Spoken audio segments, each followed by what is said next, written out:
Good afternoon, ladies and gentlemen. Welcome to the media briefing of the Department of Higher Education, Science and Innovation that will be announcing the measures that the Department of Higher Education and Training will be implementing in the post-school education and training sector in response to COVID-19.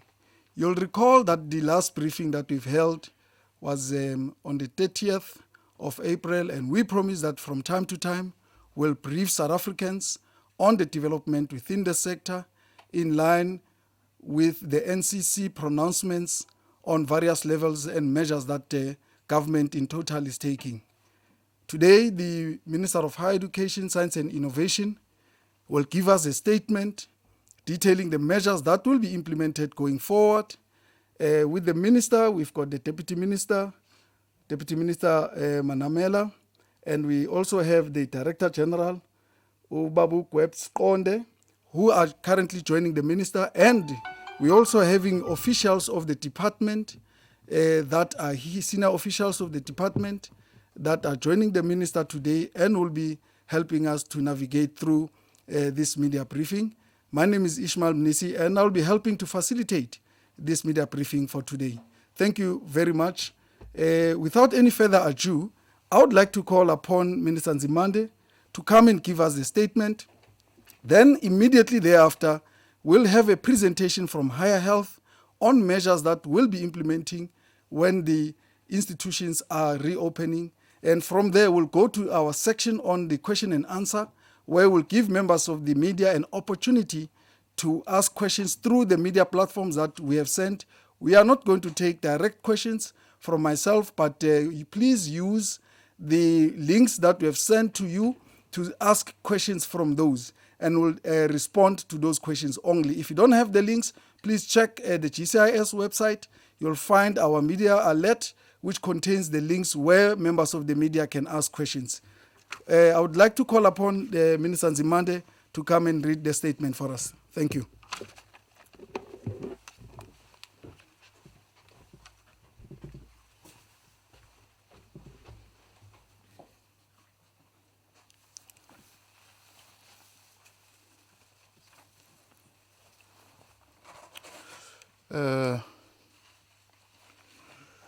Thank you,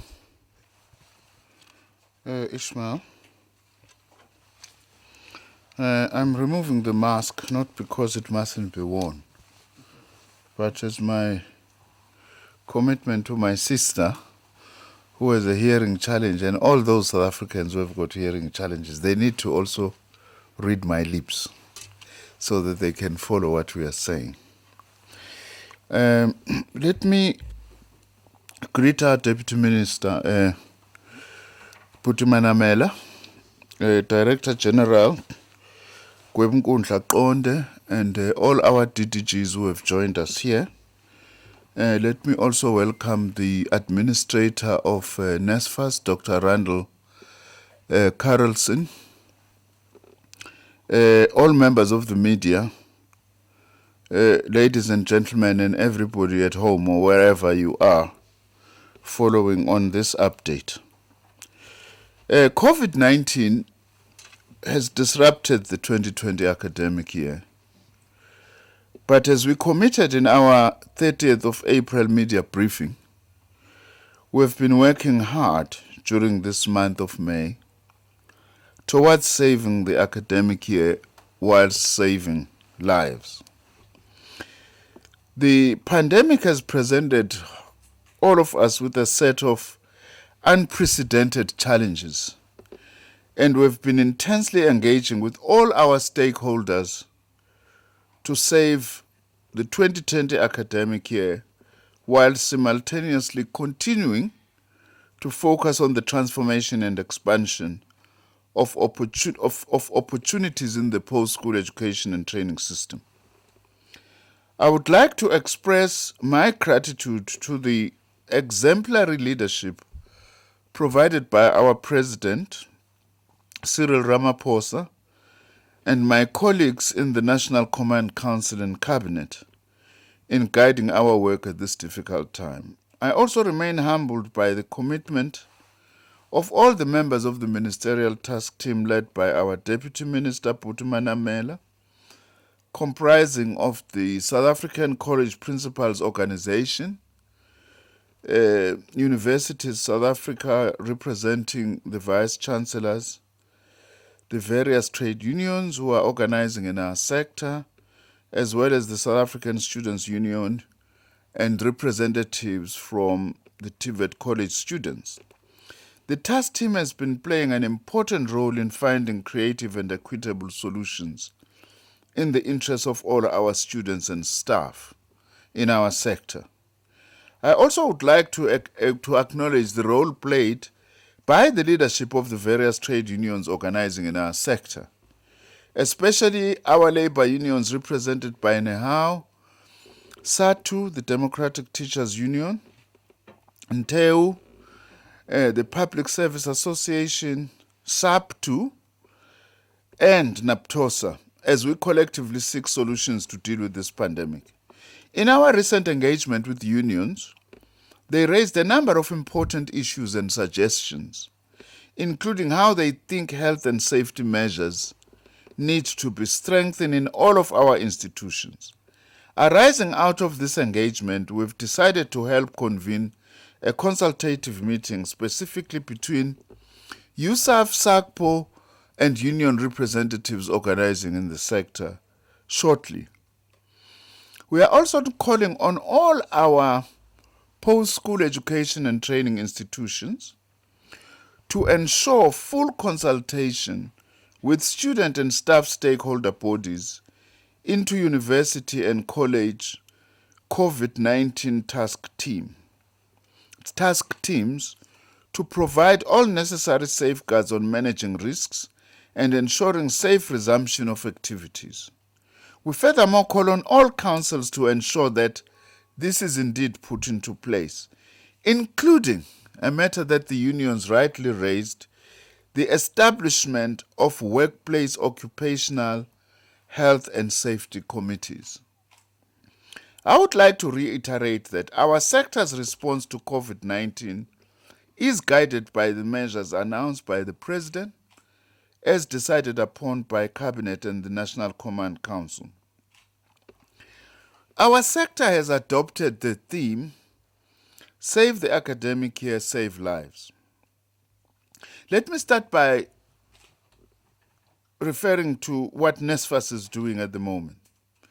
During the period of the lockdown, NASFAS remained fully operational and continued to disperse allowances to all NASFAS beneficiaries. We wish to underline this. All NASFAS beneficiaries are receiving their allowances as if they were in institutions. I'm also pleased to indicate that NASFAS has concluded an agreement with the South African Revenue Service to provide NASFAS access to latest tax data in order to validate household income of NASFAS applicants.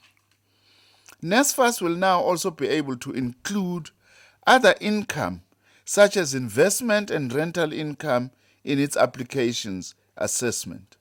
This will greatly assist towards finalization of outstanding appeals through reliable sources of information. Our initial analysis shows that more than 125,000 new students in 2020 come from households in the informal sector. Our partnership with the Department of Social Development saw a dramatic improvement in approvals for social welfare beneficiaries, and more than 240,000 new entrants were approved for funding by NASFAS. Taken together, indeed, NASFAS is truly providing for the most vulnerable and the poor members of our society by opening up gateways out of poverty. The shift to provide for learning materials for NASFAS students to include digital devices will not only address technology-enabled pedagogy over the lockdown period, but will truly move South African education into the modern era, offering access to wider resources and teaching materials. This bold step will also be extended to TIVAT students, for whom access to technology will improve their skills fit for a modern economy. Ngamanye amazwi, ama-laptop lawa, ama-computer, sizowanika bonke abafundi njengoba besishilo, abaxhaswa isikhwama lesi sika-NASFAS. Akuzukuba abafundi basemanyuvesi kuphela. Okokuqala ngqa nabafundi basemakolishi bazothola lama-computer ukuze kwazi ukuthi umsebenzi wabo wenzeke kangcono. Recently, the NASFAS administrator assisted 70 medical students at the Walter Sisulu University to obtain funding from the Health and Welfare SETA, students who entered medical studies following a NASFAS-funded science degree. During this lockdown period, we have also been providing stipends to all our SETA learnerships. We have also cleared the misunderstanding that existed at the beginning of the lockdown, where some SETAs stopped the payments, and this has been corrected. On universities, all our public universities, 26 of them, have developed detailed strategies for remote, multimodal teaching and learning during the period of the current lockdown, for implementation as from the beginning of June, as per our previous commitments. So work is continuing and there is significant progress in this regard. As I have indicated before, institutions have developed now their detailed institutional plans, as each institution is unique and we cannot follow a one-size-fits-all approach. And we have encouraged our institutions to continue communicating with their students. Each institution is committed to ensuring that all students are given a fair opportunity to complete the academic year 2020. We are working closely with all universities to ensure the implementation of this commitment. University teaching, learning assessment, and campus readiness plans have been submitted to the department along with a detailed costing of the additional funding required to implement them. In other words, last time we said we were going to do this, now we've done this. We have got all the plans by the institutions. We are just finalizing costing so that we are ready for teaching plans to be implemented as from the 1st of June. Nibuye ngiphe namanzi. Abaphethe amanzi. What we are doing as the Department of Higher Education and Training, we are now reviewing these plans in order to urgently finalize the reprioritization of earmarked funding to support the implementation of teaching and learning plans by 1st June. Higher Health, which is our organization that was initiated by our institutions to look after the health needs of staff and students, is assisting with the review of the campus readiness component of the plans, which will assist to ensure that adequate COVID-19 health and safety standards are put into place across our system. And they will, after I finish speaking here, provide a short presentation and an update for the benefit of everyone as to what they are doing now to make our institutions ready to receive students. The funding that will be reprioritized will be approved as a special COVID-19 responsiveness grant. Now, on devices for NASFAS and Funza Lushaka University students, we acknowledge that the cost of connectivity remains a huge barrier for students who want to use the digital learning mode as part of our multimodal and remote learning. I want to thank the officials in my Department of Higher Education and Training, my colleagues and officials in the Department of Communications and Digital Technologies, as well as the electronic network providers, including the mobile network operators, that have already zero-rated educational content sites of our public universities, TIVAT, community education and training colleges, including agricultural and nursing colleges. What does this mean? It means that access to websites from all of our institutions is essentially free. That is what zero rating means. That it's not, we are not going to use your data to be able to access these zero rated sites. You're not going to be charged. This is a very important, it's a huge step.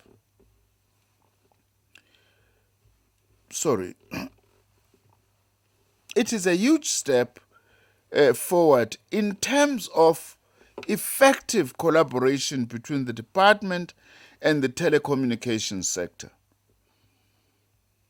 The next step is to make education data bundles available to all NASFAS students in universities and TIVAT colleges that they can use to pay for additional contents that is not covered through zero rating. So in addition to zero rating, I'm pleased to announce that we have successfully negotiated with all mobile network operators very favorable rates for our NASFAS students, including the Funza Lushaka students who will receive 10 gigabytes daytime and 20 gigabytes nighttime for 3 months starting from the 1st of June till end of August as subsidized by government, which means it's free for them. In weeks to come, we will give detailed information on how to access these offers. While we acknowledge that students who fall within the so-called missing middle category, as well as students in private institutions, also need support in accessing data for their online learning, as many of them also come from homes that are hardest hit by the impact of COVID-19 pandemic. Unfortunately, government is currently not in a position to subsidize them. We, however, appeal to the mobile operators to work with institutions to also offer affordable packages to such students. I am, however, working towards establishment on an affordable higher education loan scheme, which will have to involve the private sector to help missing middle students.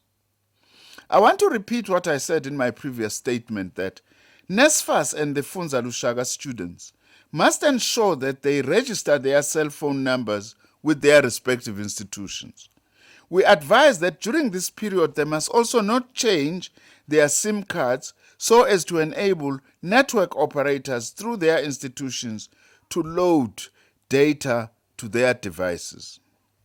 I just want to emphasize that this data that needy students will receive must be used for dedicated online educational platforms for teaching and learning as approved by by institutions.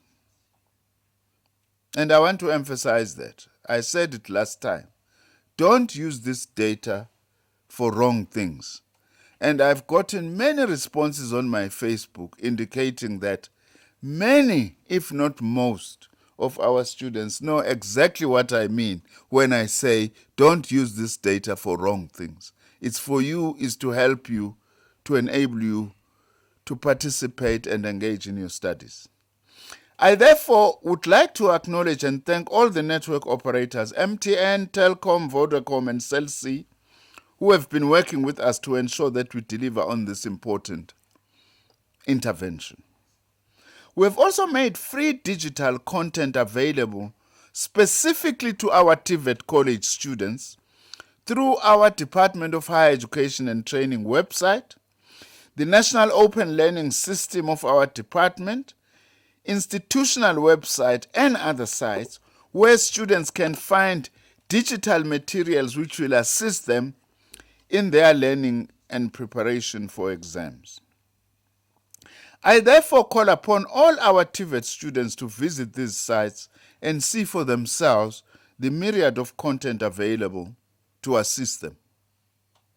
Universities will also be delivering paper-based teaching and learning materials to students who do not have the resources to engage electronically or online. Some have already started doing this, but as in terms of our target, this will increase as from the beginning of June.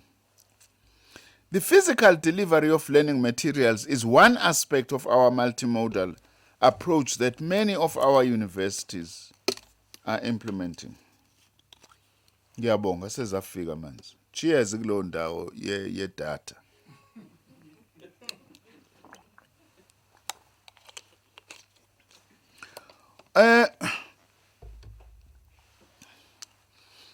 Now, the implementation of this intervention of physical delivery of materials depends on each university's assessment of the number of students that require this kind of support.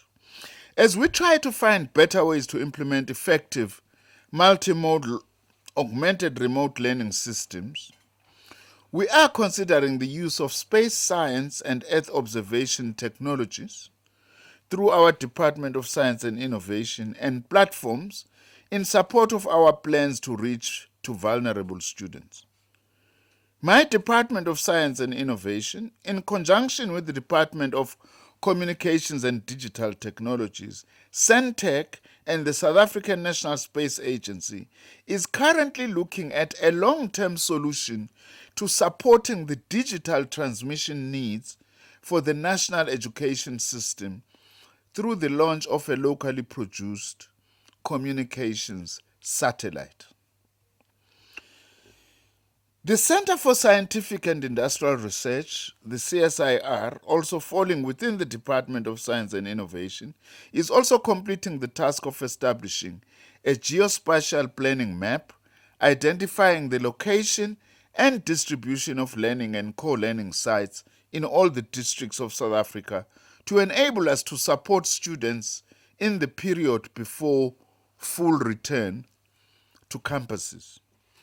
As stated in our last briefing, government is committed to ensure that all NASFAS students have access to an appropriate device to support their online learning and to ensure that no student is left behind.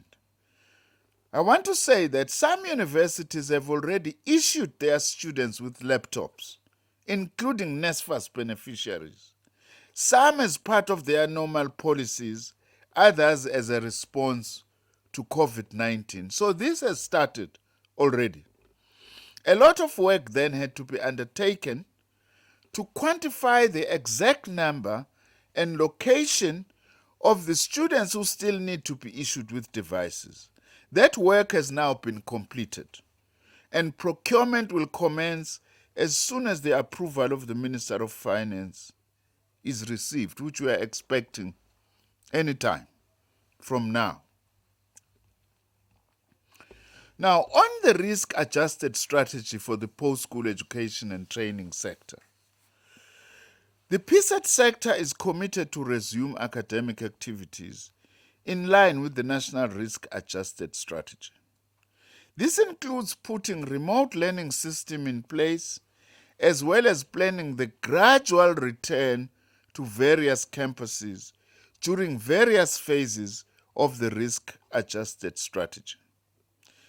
Our ministry will publish national directives on the broad parameters and conditions under which each institution must plan for the controlled resumption of all forms and levels of academic activity to complete the 2020 academic year. Now, let's start with level 4 of the risk-adjusted strategy, which the whole country is in as we speak right now.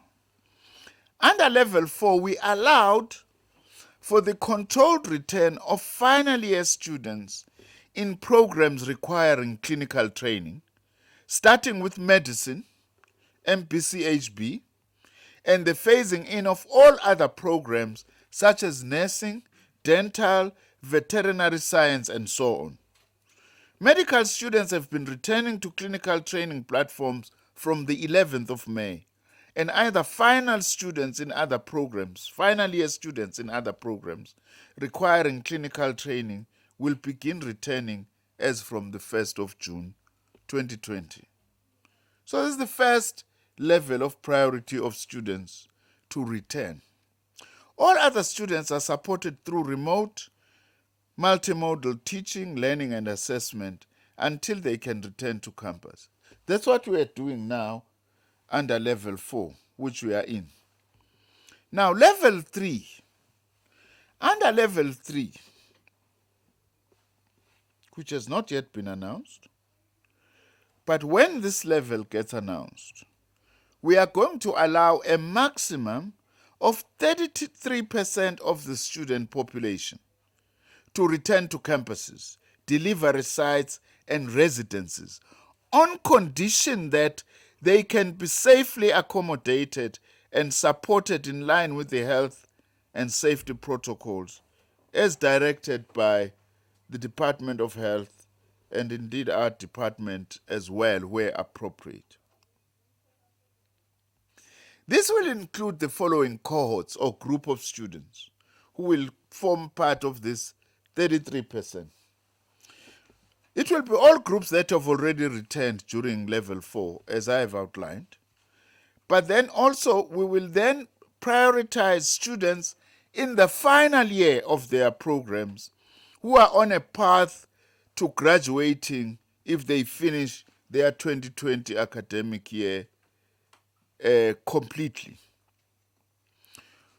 Also, amongst this group, the first 33% will be final year students who require access to laboratories, technical equipment, data, connectivity, and access to residence and private accommodation will also be allowed to return to be part of this first 33% at level 3.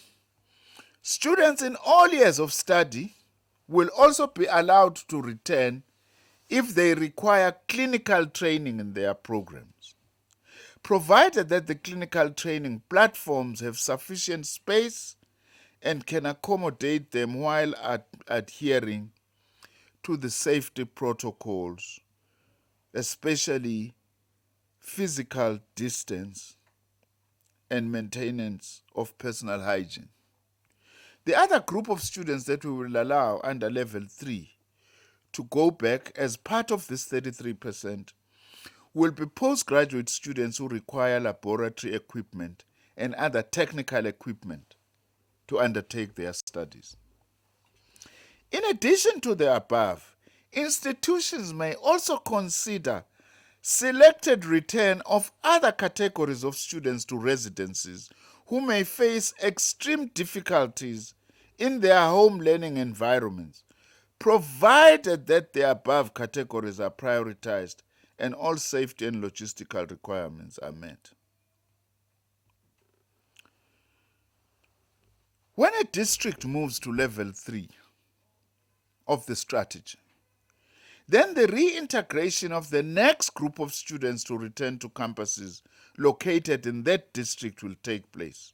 So, for example, if in a particular district, Level 3 is announced to begin on the 1st of June 2020, then institutions where campuses are located in that district will recall students in line with the following criteria to start their contact tuition 2 to 3 weeks after the announcement, depending on readiness and capacity of each institution.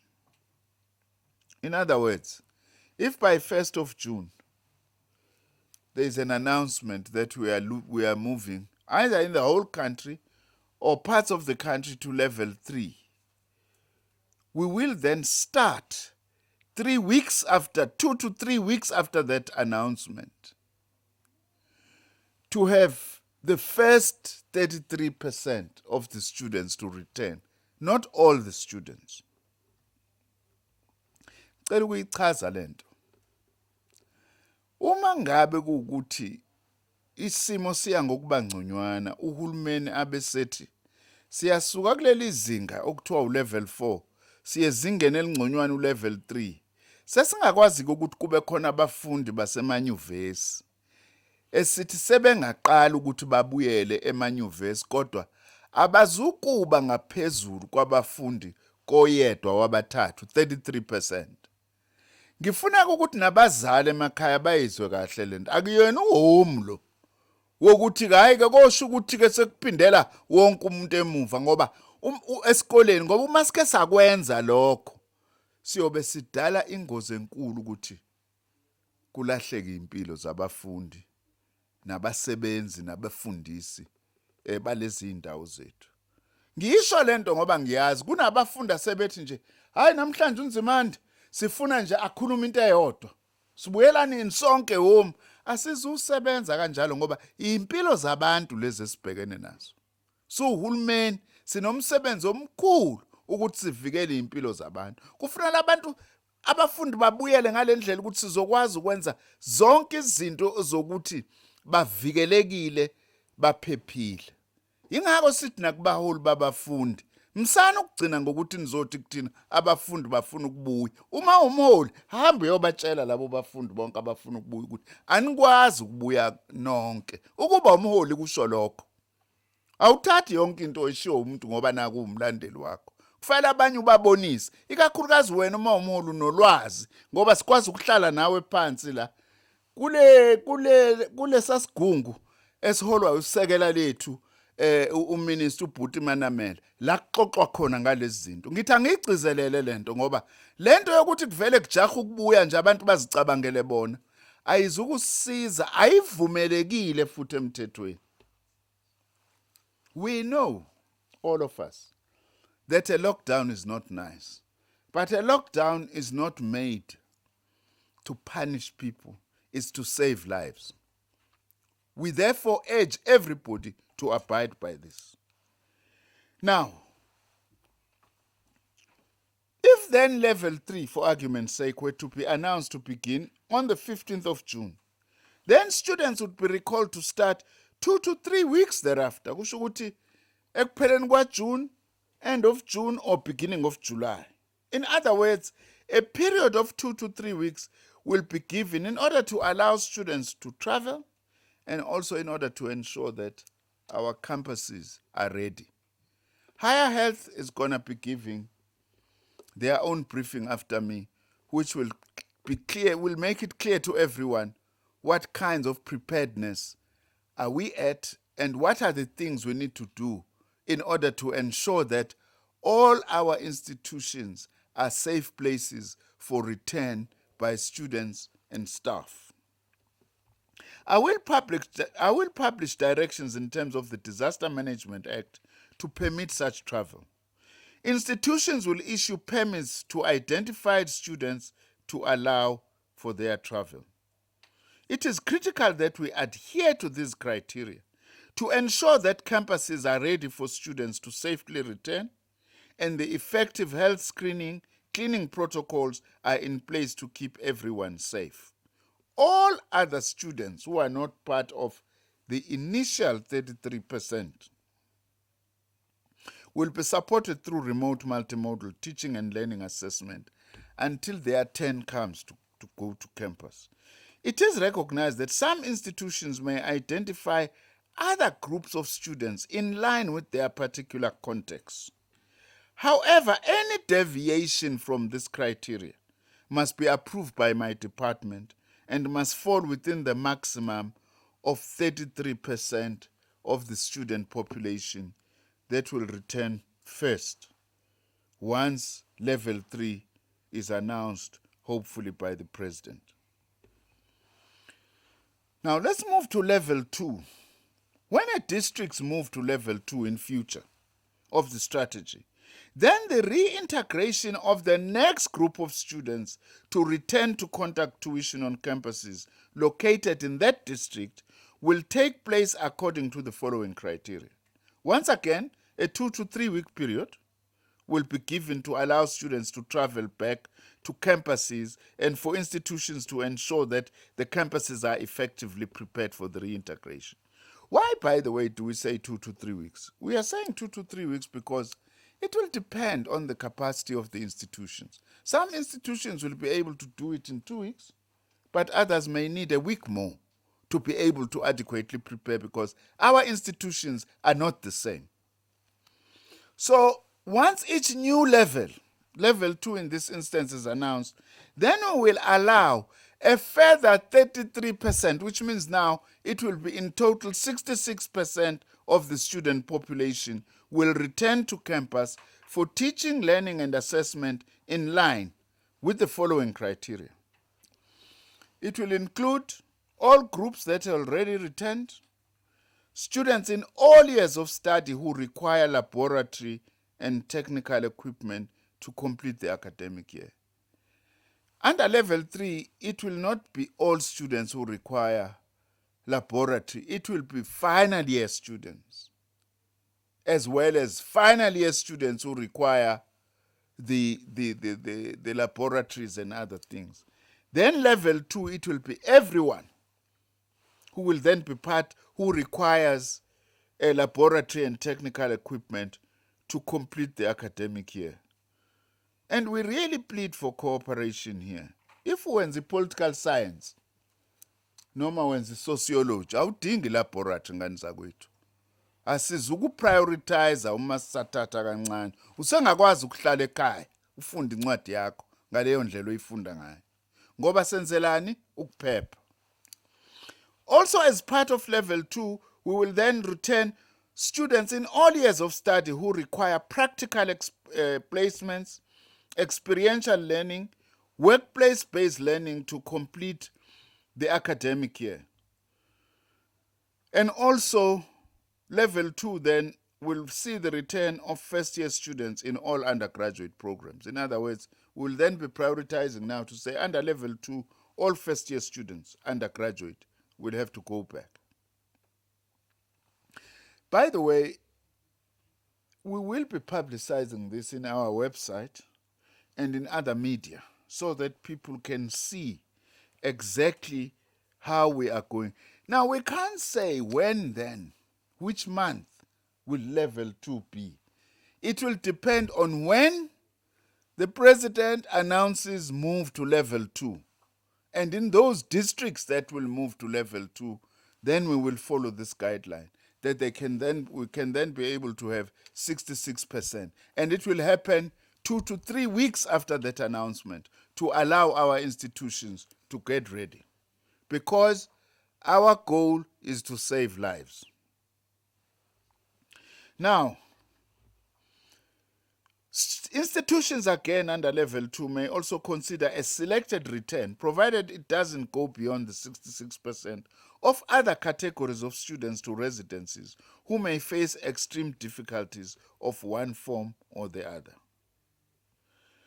Level 1, we will do as I have outlined for other levels. A 2 to 3 week period after its announcement will be needed to then prepare the campuses so that 2 to 3 weeks thereafter, staff or students, they actually return. And it is expected that then under level 1, only under level 1, will 100% of the students be back to campuses.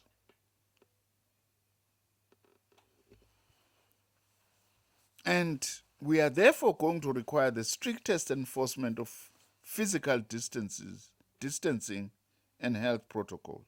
I will be publishing all this, as I have said, in the Government Gazette, DG, am I right?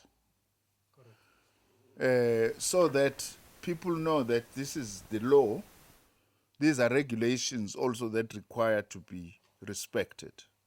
We urge everyone to cooperate in the same way as our representatives have been cooperating in the the ministerial task team led by our Deputy Minister.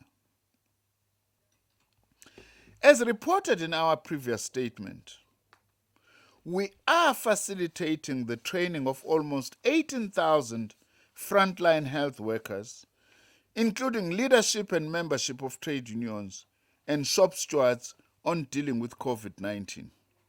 I'm also pleased to report that we have already signed a memorandum of agreement between the Health and Welfare SETA and the VITS Health Consortium, and training will resume soon. Now, let me deal with the issue of return to the residences.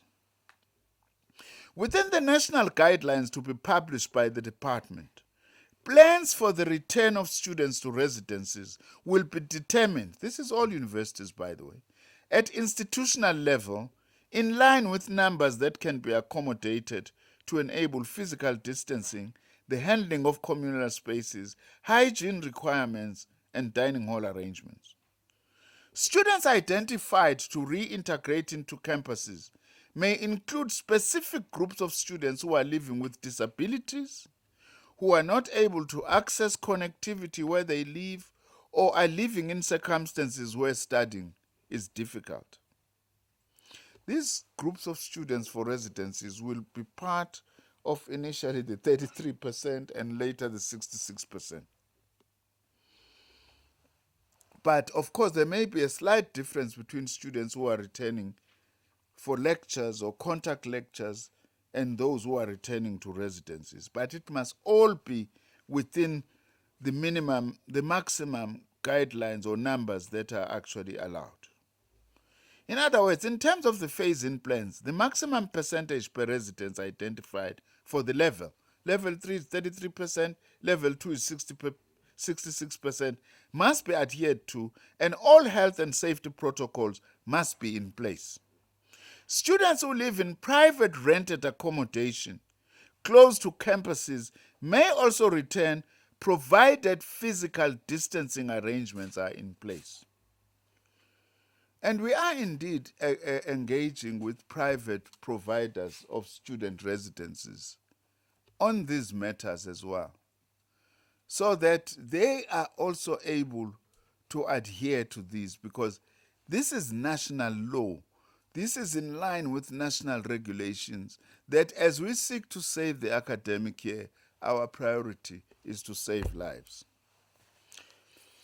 So that was on universities.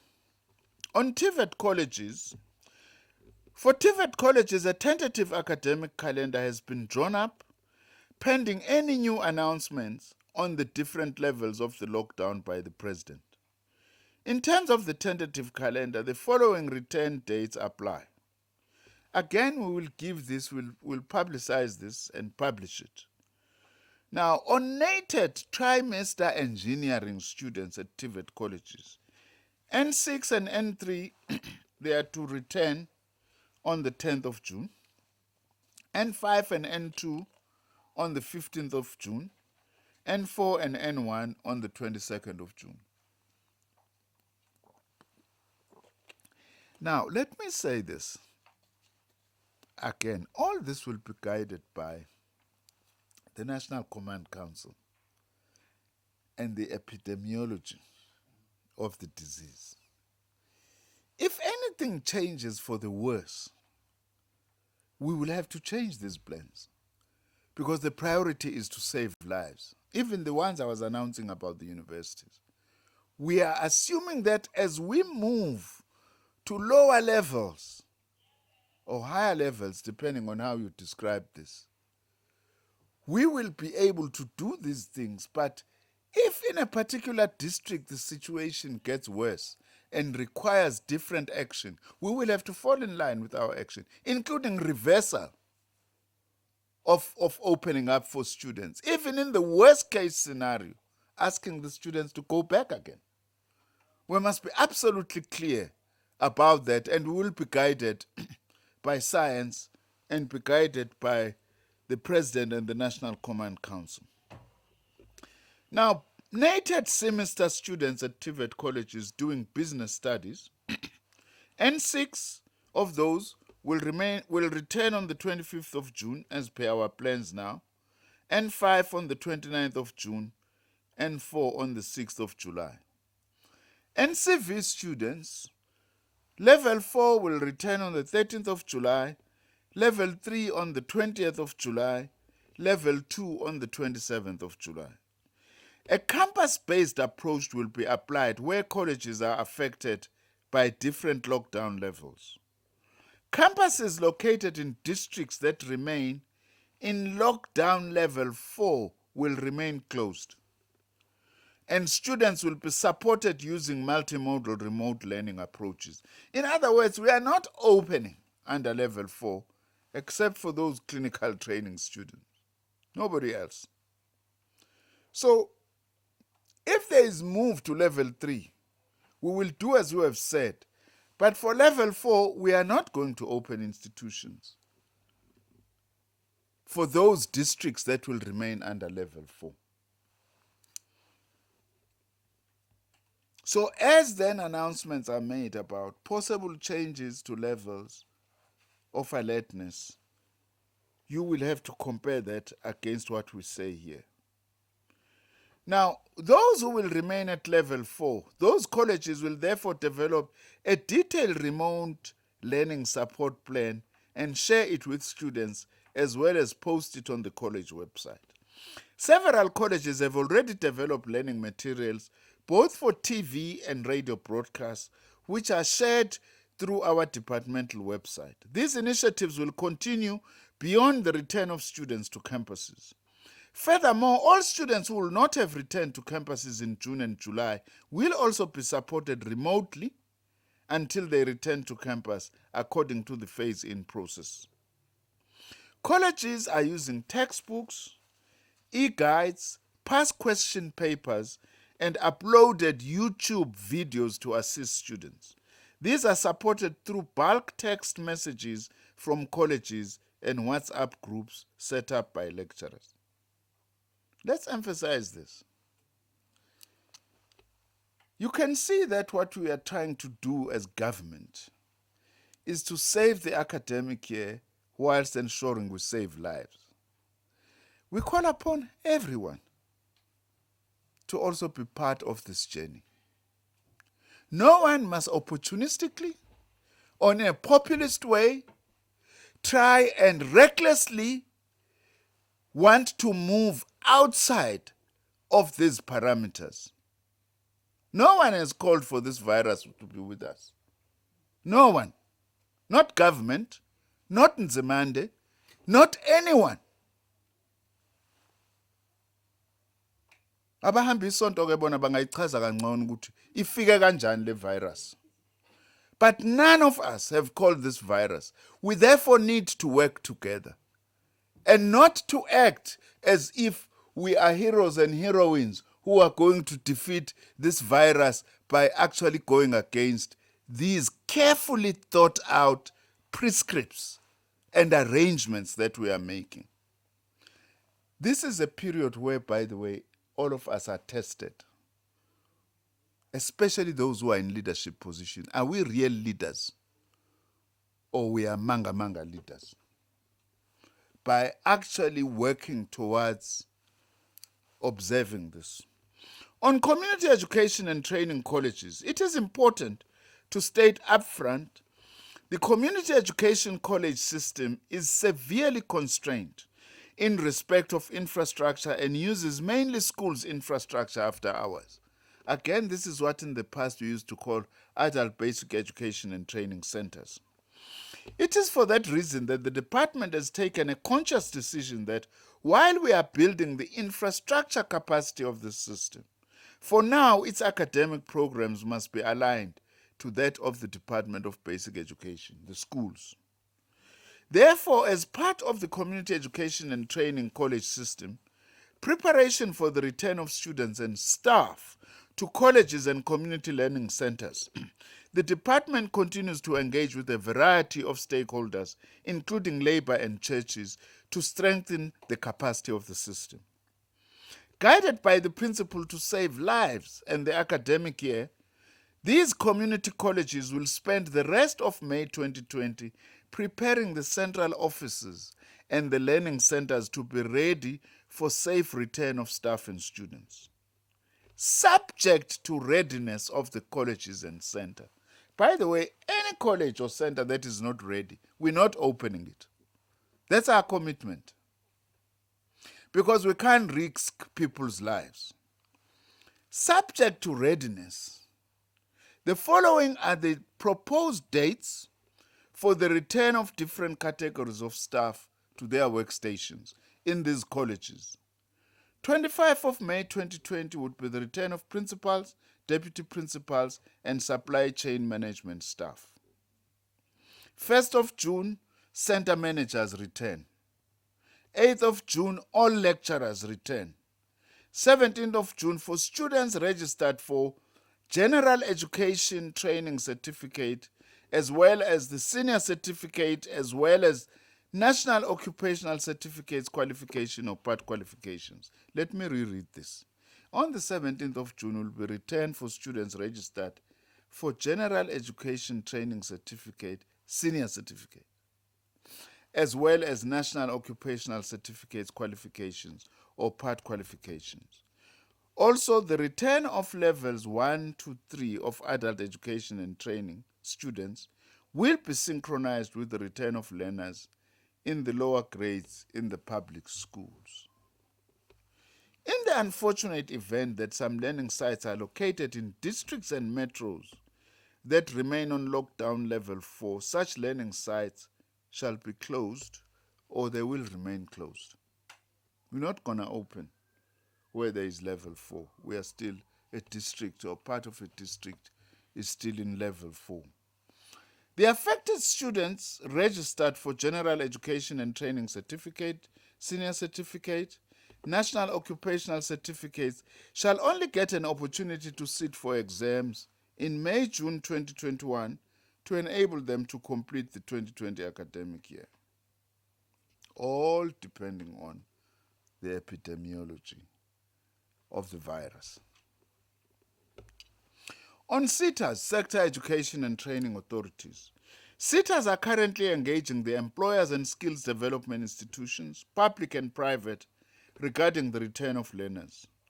We are all aware that under the risk-adjusted strategy, alert level 4, there are limited number of employees who can return to the workplaces. However, I would like to make a call to all employers, both in the public and private sectors, even during alert level 4, to turn their workplaces into training spaces. This also goes beyond this level. SETAs have also committed to prioritize skills development related to COVID-19 pandemic areas in support of the supply and demand of essential goods and services during COVID-19 period and beyond, with particular focus on the provision of opportunities for small enterprises and cooperatives. I'm pleased to say that a number of our SETAs, we have drawn them in now to support the training of cooperatives and small and medium enterprises to participate in the production of personal protective equipment, like masks. As a department and as a minister, I still do not understand why we should be getting masks from outside the country under ideal conditions, when these masks, we can be able to produce them in this country. Like I'm having this mask produced by learners, sponsored by the FPNM CETA. It's their product, this, which they've produced here in South Africa, because these would be opportunities for training, opportunities for job creation, even nabantu bakithi abangasebenzi bakwazi ukuthi bathunge ama-mask lawo. Bengikhuluma nenye insizwa yangakithi kaDambuza ukuthi hey, yini umehluko phakathi kwemask neCooperhead? iCooperhead yona ngabe iyasebenza? Cha, kuthiwa ayisebenzi iCooperhead. Cooperhead ayisebenzi, bayazi ngikhuluma ngani abantu beCooperhead, kusebenza imask. Sicela iCooperhead ngani zakwethu siyaxolisa. Now, on the commencement of infrastructure projects, one other important matter to highlight is the commencement of our infrastructure projects in our campuses. All our institutions are preparing for the resumption of construction activities upon gazetting of regulations permitting construction activities in the post-school education and training sector. Such activities will have to be done within the national health and safety protocols as governed by the disaster regulations. I must also highlight that as a department we are working closely and seamlessly with all education quality assurance bodies in South Africa to ensure that COVID-19 measures do not temper or affect the quality of qualifications offered by all our institutions. The measures have only affected the methodology of offering programs by institutions, not the quality of our qualifications. Also, we can't lower standards, as some are wanting to say, because of COVID. We want to help everyone, but we can't lower standards such that our students are carrying certificates that are not respected by anyone. We have to maintain standards. So that is why this thing of pass one, pass all has no place in our education system. We will seek to assist everybody to do well, but we can't have a pass one, pass all. We need to say that up front, and there are no negotiations about that. Now, the last matter that I would like to talk about, because I'm also minister responsible for science and innovation, is South Africa-Madagascar collaboration. Funa ukuthinta le ndaba yomhlonyane kancane ukuze siyicacise emphakathini izwakala. As the Department of Science and Innovation, we have a bilateral agreement with the Madagascar Science and Technology Department, ozakwethu. Specific areas of collaboration include indigenous knowledge systems, particularly traditional medicines research. Our Council for Scientific and Industrial Research has signed a program of action with the Malagasy Institute of Applied Research. Sithi-ke sizobambisana nabaseMadagascar ngolwazi isikhathi esiningi oluye liqhamuke kuyinyanga zakithi nabanye abantu bakithi abazikhambi, ngoba silifuna yonke indawo ikhambi, kodwa kufanele senze isiqiniseko ukuthi kulokubambisana kwethu siyakwazi phela ukuthi silibhekisise ukuthi leli khambi liyilo yini, lingasenzeli umhlola esingawazi sithi siyalapha kanti sisidala inkinga ezifweni. Now, following Madagascar's presidential launch of an Artemisia annua product, COVID Organics, the country was advised to seek independent evaluation of the product. As a department, we are willing to partner with Madagascar. We have already been in touch with the Madagascan through our own science councils within the context of the World Health Organization guidelines for evaluation of traditional medicines. Kusho ukuthi siyasizana nabo ukuze kugcineni sazi ukuthi leli khambi lomhlonyana beza nawo ngabe ngempela uyakwazi ukusebenza noma cha. This will include necessary advice on non-disclosure agreements and all related intellectual property rights requirements, which must be cleared up front, sharing of relevant data, conducting all necessary tests on safety, efficacy, and quality. For the South African team to provide this essential service on the African continent, it is critical for both the Department of Science and Innovation and Department of Health leadership to request for the official reference centers for African medicine status from the World Health Organization. In the spirit of Agenda 2063, Africa must leverage its indigenous knowledge, biodiversity, and innovation know-how for building its manufacturing capacity. Before I close, I want to emphasize one very important matter. Not emphasizing this in the end because it's the least important, but I wanted to say it after having said all this. Students with disability are a priority in all these levels and in all these considerations. We must make sure no student with disability is left behind because of his or her disability. That is a firm commitment from our department as part of this government's commitment to help those with disability. Let me end by saying I would like to take this opportunity to once more thank all of our stakeholders who have been participating and also have been part of the consultative processes. There is general agreement and understanding from all our key stakeholders around these things that we're announcing here today. It's not just things that we sucked out of our thumbs. Once more, special gratitude to the President, my cabinet colleagues, senior officials of both my departments, by the way, and all those who have been participating in this. With your permission and patience, Ishmael, I'm not taking over your job. I've got enough of my own troubles.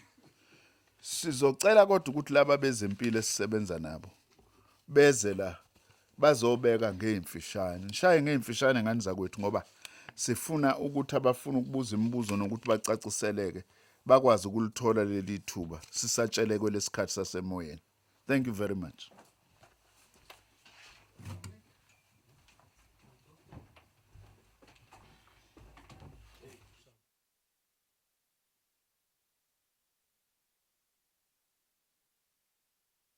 Okay.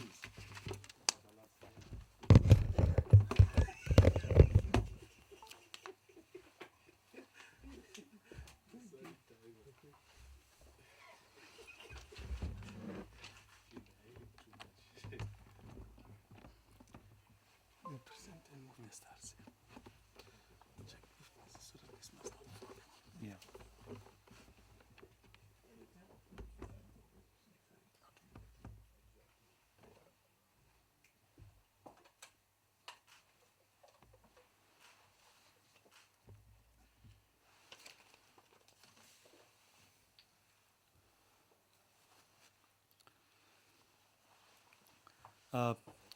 Greetings to the Minister, greetings Deputy Minister, greetings to the DG and all the senior officials of the department, colleagues, special friend Dr. Randall from NASFAS, fellow South Africans, and to the people, to the media. Thank you very much, Minister. Minister, I want to reinstate what you from the very first day promised us and always asked us to concentrate was to prioritize hashtag save lives.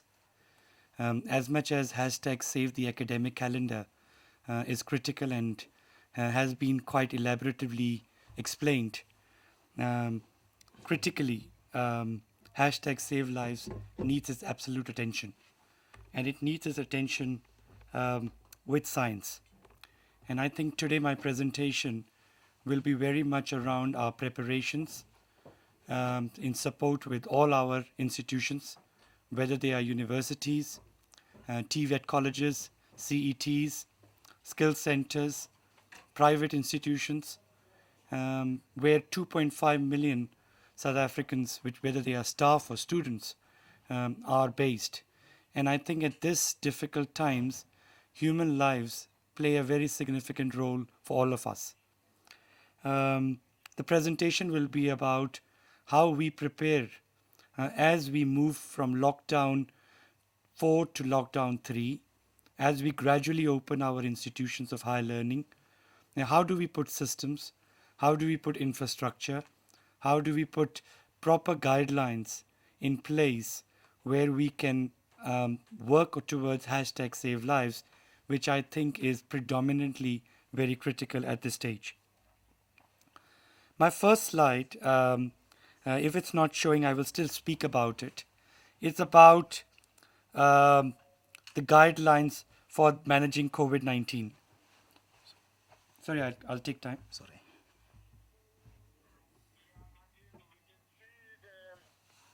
We can't see the slide. You can see the computer is on.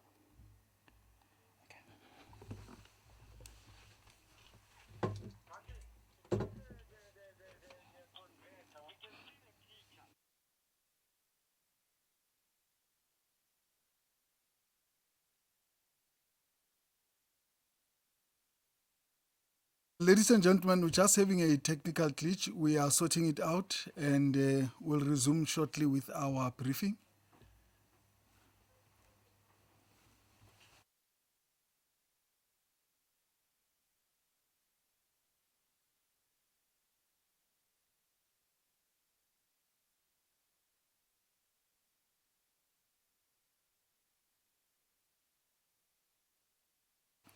I'll talk through the slides till the glitch is being resolved.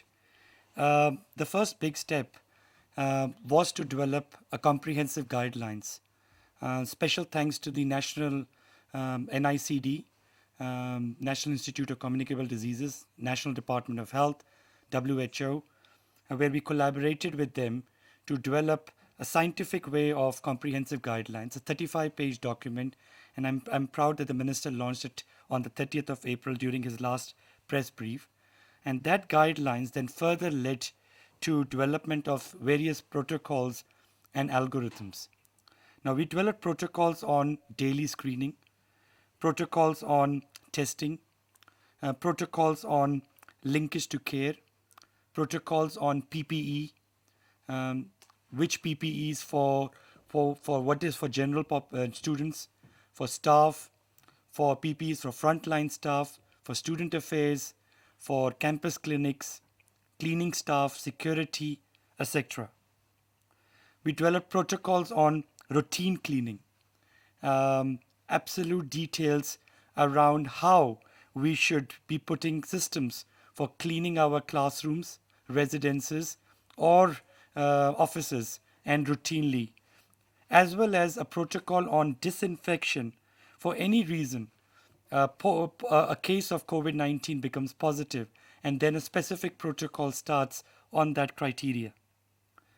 We cannot achieve this without staff and student volunteers, and a full protocol on who can become a student and staff volunteer, how we can train them, how we can capacitate them, and the comprehensiveness of that every institution of higher learning and every campus where a human life is will be developing a COVID-19 task team, and higher health will support COVID-19 task team when it works towards hashtag save lives. The biggest important part is capacity development. There's no doubt that the virus informs people with lots of fear, and the fear is genuine. The fear among students, the fear among staff. So how do we prepare our institutions of higher learning, our management, our different disciplines, student community before they come into institutions? And from the very first day in April, we started live webinars with the help of NICD and experts towards training and capacitating. So far, close to about 2,000 academics and senior managers in our 26 public universities have been capacitated. And from next week onwards, for the next 3 weeks, we will be capacitating every 26 university when it comes to student affairs, student leadership, when it comes to HR directors, it comes to senior management, student resident officers, wardens, etc. Parallelly, we have just completed all the 9 provincial trainings for all the TIVAT colleges, with all the regional managers and the senior managers, principals, deputy principals, campus managers, student support. And over about 3,500 academics and student support have already been capacitated. The next phase starts with CET colleges And I think from the next week onwards, CET colleges will be prioritized towards capacity building across all the 1,800 centers do we have. And parallelly with the skill centers, and of course, now with the private institutions. And I think we are now commencing work with private institutions further in capacity development to them. The most important element is what do we do when we come towards higher health daily screening, testing, putting a student and staff volunteer program, and very critically, the psychosocial support program. And I'll be speaking about it. There are various actions that we have put in place. Actions on campus screening. As you know, the government regulation is at every public space, you have to do daily screening. So how do we make daily screening possible for thousands of students and thousands of staff members entering our campuses as and gradually on a phased approach we open? And we developed a series of action points. The first action was, let's develop technology, let's use technology. Can through any phone, through a USSD line, through a WhatsApp, through a web-based form, can we do daily screening? And through that, with the help of National Department of Health, we developed an application, which is a digital National Department of Health, Higher Health integrated screening tool, which is available in all the platforms now, and it's called Health Check. Action 2 is mass screening. Can we at the campus entry points develop screening stations and screen those students and staff who will not be able to screen themselves by themselves through their devices or have no access to devices? And can we do for them? And I think that's where we are establishing ourselves and moving towards. If where we have campuses like Rhodes University or UCT, where we or Stellenbosch, where we have institutions that are based in a town, which have multiple entry points, can we go with other action points like class-based screening? Can we develop roving teams of screenings on daily basis for student and staff, and as well as contractors and other service providers coming inside?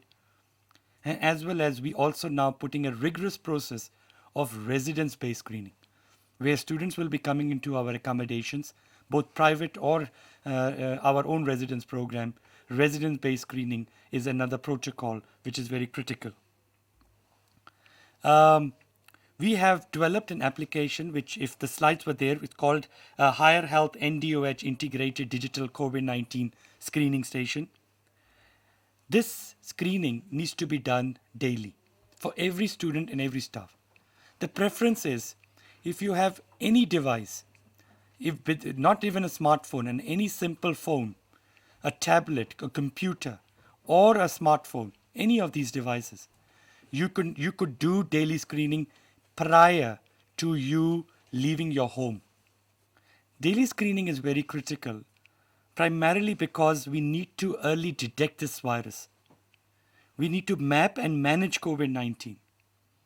If we can isolate people much earlier, in the first early phases of people are showing moderate to high risk of COVID-19, immediately we can reduce the spread of infections, both in our campuses as well as in other public spaces.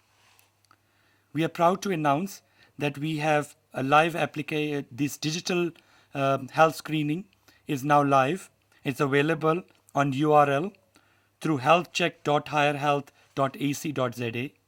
We'll make this available to everyone, to every student and every staff. We're working with every campus and every institution in going to ensure that this gets into the public space and every student and staff gets access to it. We have a WhatsApp number 0600110000. And that number, if you ever go today and you can check yourself, within 1.5 minutes of doing your screening yourself, it will give you your result. And that result will give you in the form of clearance, whether you are on low risk, you are moderate risk or high risk.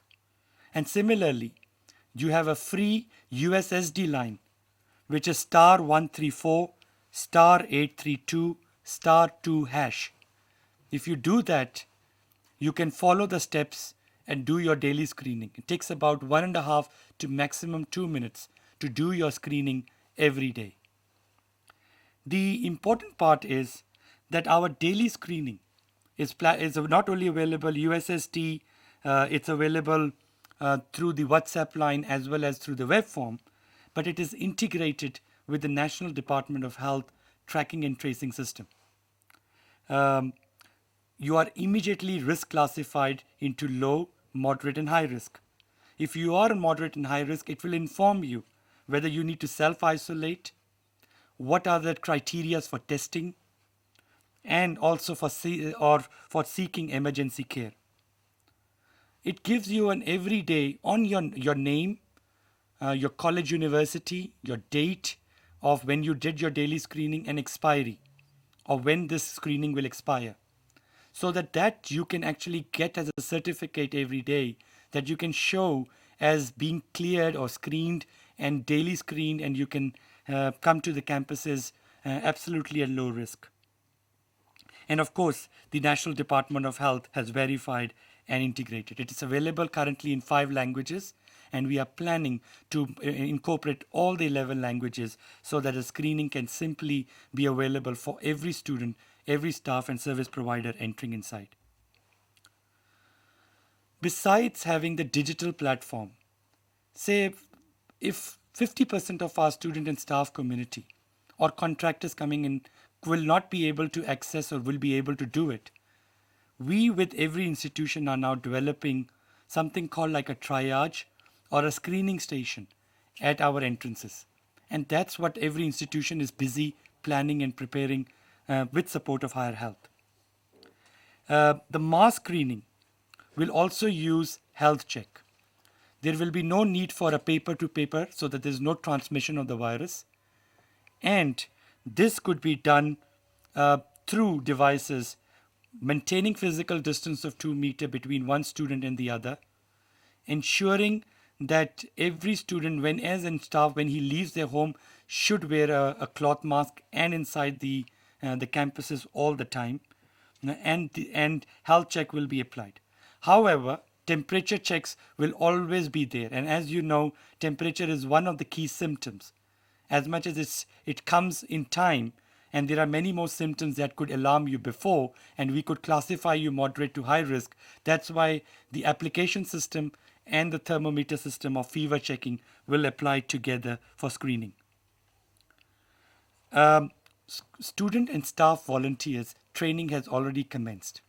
As soon as we go into lockdown 3, our peer educators will come, student volunteers will come, staff will come in.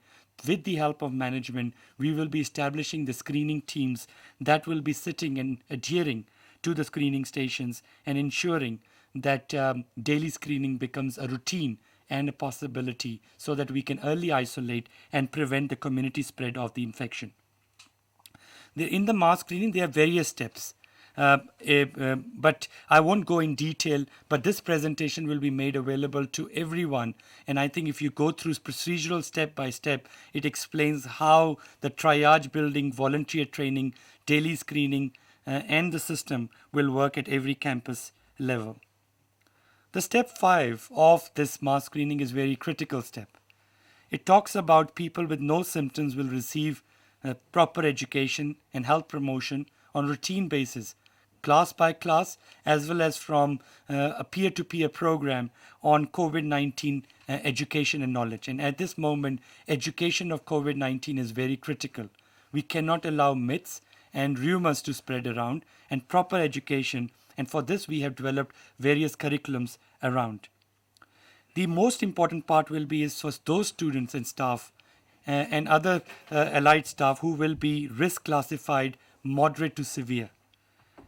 Very immediately, they will be asked to self-isolate, refer to testing program depending on the Department of Health criteria for testing, and of course, referred for seek emergency care because the biggest support at this moment, besides we don't have treatment, is oxygen and ventilation, and that needs a clinical setting around it.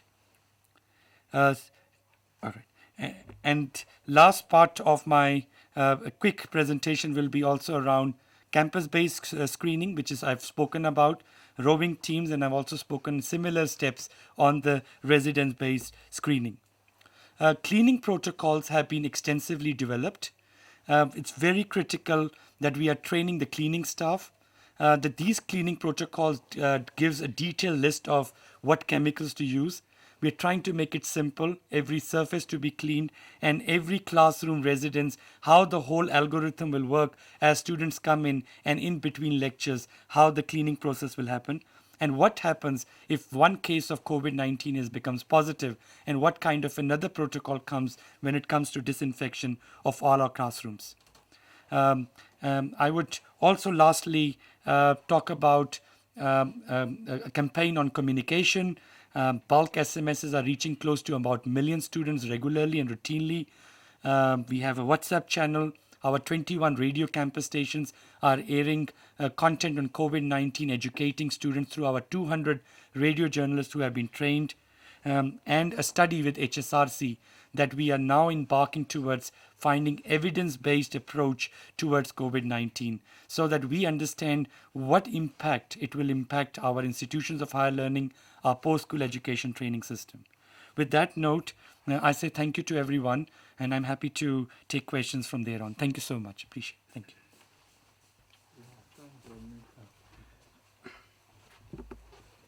you. Re a go leboga Re Ramnik.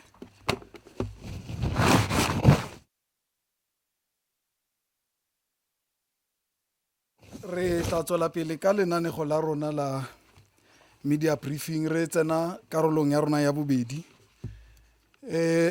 Batswadi ga ile bana se Ramnik na se tlhalosa ke gore a gona gore re ka ya dikolong e le gore ga di institutions tsa rona ga di a netefatsa gore maemo a siame a go sanitizer, go lokisa pleke tsa rona gore re netefale gore bolwetse bo ba coronavirus bo keke ba tsena bana mo sekolong ga ba boela mo di-university le di-TIVAT college tsa rona e sitana gape le tsona di-community colleges. So re tlo netefatsa gore maemo a siame gore re ka dumella bana gore ba boele sekolong. Ngokusho njalo ngizocela ukubiza uThixofatso noKarabo ukuthi basinikeze ama-questions. We are now going to the question session. Thixofatso and Karabo will now lead us on the questions that the journalists have asked. As I've indicated, we are only going to take questions from these colleagues which have been sent by members of the media only, and then we shall get the responses from the members of the panel. If I may, let me start with Karabo. If there are any telephonic questions that we have, please do lead us on this item. Thank you very much. Thank you so much, Ishmael. At the moment, we don't have any questions coming from the telephone. Thank you very much. On that note, it was indeed very clear, Minister. You spoke for more than an hour and explained extensively on the measures that the department will be taking. But can we now go to Thixofatso?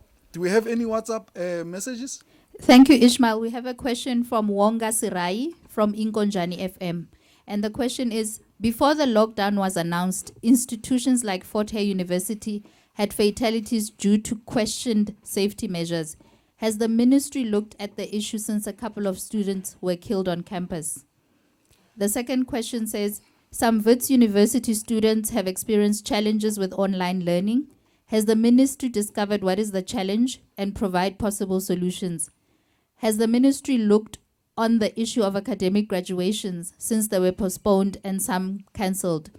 The question is being asked simply because it's everyone's dream to graduate when they enroll with the institution of higher learning. And then I'm moving to Precious Lisupi from the African Post. The first question is there a plan in place to pardon or assist the 33% of students that have to go back that suffer underlying respiratory conditions or diseases that could be susceptible to the fatalities of the virus? The second question, will university departments be allowed to query the type of courses allowed to go back from June 1st? For instance, lecturers of students majoring in subjects such as foreign languages may argue that while they don't need laboratories, they do need to have oral assessments and more contact learning than most. I'll leave it there for now. Thank you very much, Tshego.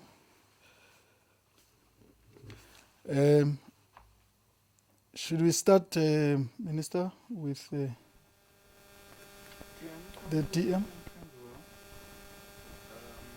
You can come this side, TM, for any responses.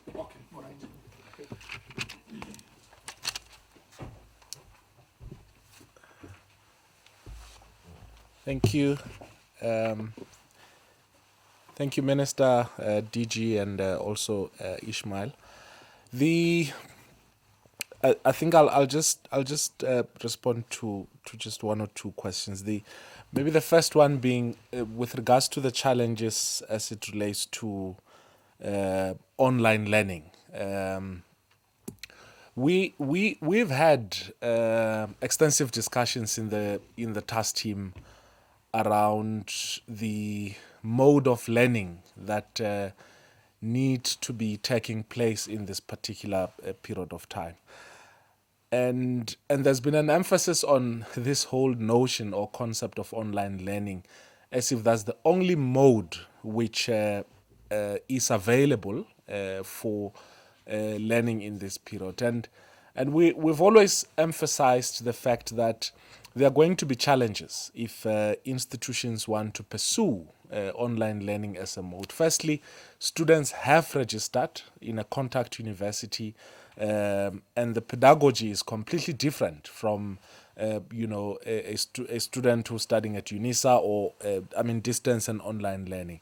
And secondly, the assessment is also going to be completely different. And that's why we, through the minister, have been emphasizing multi-mode of learning, meaning that where possible and where no student will be left behind, online delivery is encouraged, but also that we need to ensure that we deliver learning materials to students. We also need to ensure that student gets different forms of support for them to be able to to succeed. And yes, there have been challenges that have been reported, as would be the case with any system.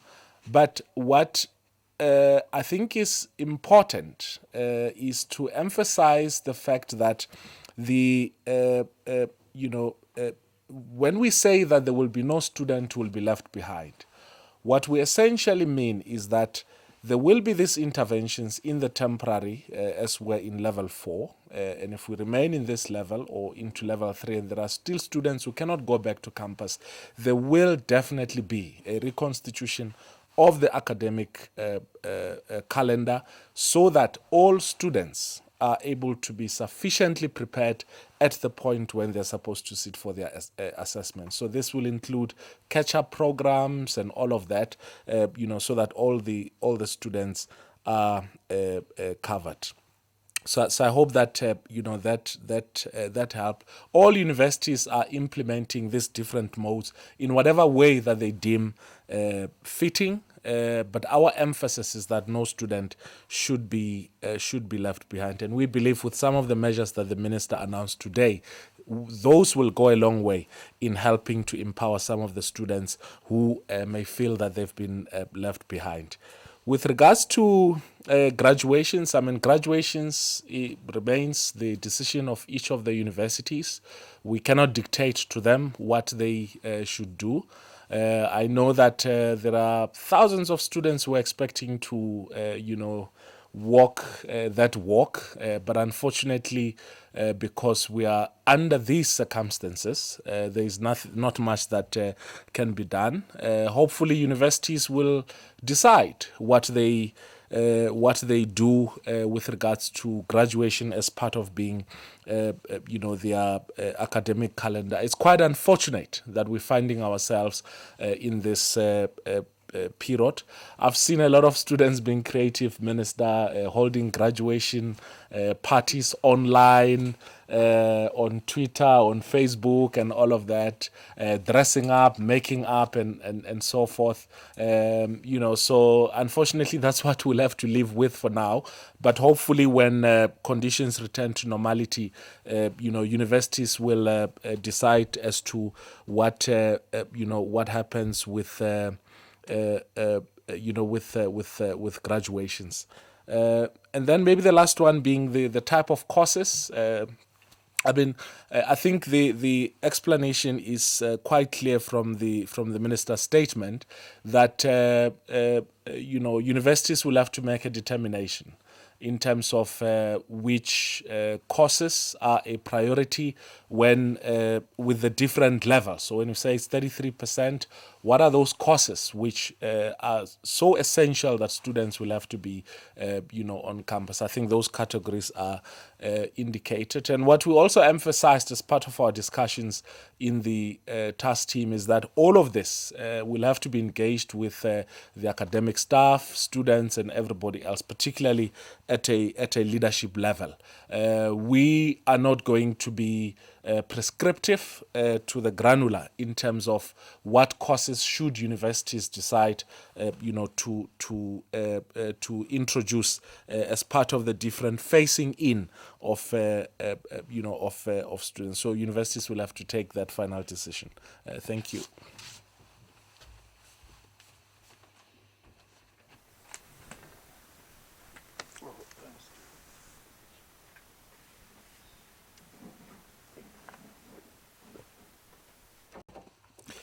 Thanks.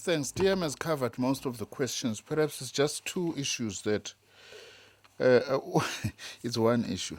Well, some have been sending me a message. Hey, Nzimande, ini khupha head. Ngiyaxolisa ngisebenzisa ulimi lwangakithi kwadamo. Khupha head balaclava. We don't want the balaclavas to replace the masks. We want the masks so that we can at least be able to identify you. Mawufaka ibalaclava nizoxabana ngabi nominister ucela. Wonka, I think, raised a broader question about the issue of fatalities and things that happened at Fort Hare. We're very concerned about safety in our universities. In fact, we've just been disrupted by COVID-19 because we were planning as the ministry and the Department of Higher Education and Training to convene a summit on health, as well as on safety issues in our campuses. We really hope that post-lockdown and post-COVID, our institutions will working together with us and law enforcement authorities to ensure that we actually eliminate these unfortunate incidents. There's nothing as sad as a parent who sends his or her child to a college or university. Instead of that child coming back with an academic gown and a certificate, comes back in a coffin. It's a matter it's of very serious concern to us. In fact, we've just been thinking that perhaps we may need a very intensive investigation into the causes of instability in our institution and even reflect over the last 2-3 decades and try to really dig deeper into what could be the basis for such violence and such instability. Of course, our universities and colleges are part of broader society, but nevertheless, it's something that we need to work on very seriously together, and hoping that we are not going to be having such a situation. We say sorry to the students, as the TM was saying, who wanted to graduate. Some are creative. I know there's nothing. Myself, my first graduation ceremony is still stuck in my head, yet it was way back in 1980. Uzwa nomama belilizela kumnandi ugqoka ijazi lakho uyilizela. Maybe you'll find another opportunity and in another way to actually celebrate that. But it's a very important occasion. Siyabonga. Can send go for Minister. Ayen mahlweni la Tsiro. Skona swutiso lexin'wana. Shikona Shputisho, we've got a caller calling from UDAS Radio, and this is Mandla. Mandla, go for it with your question.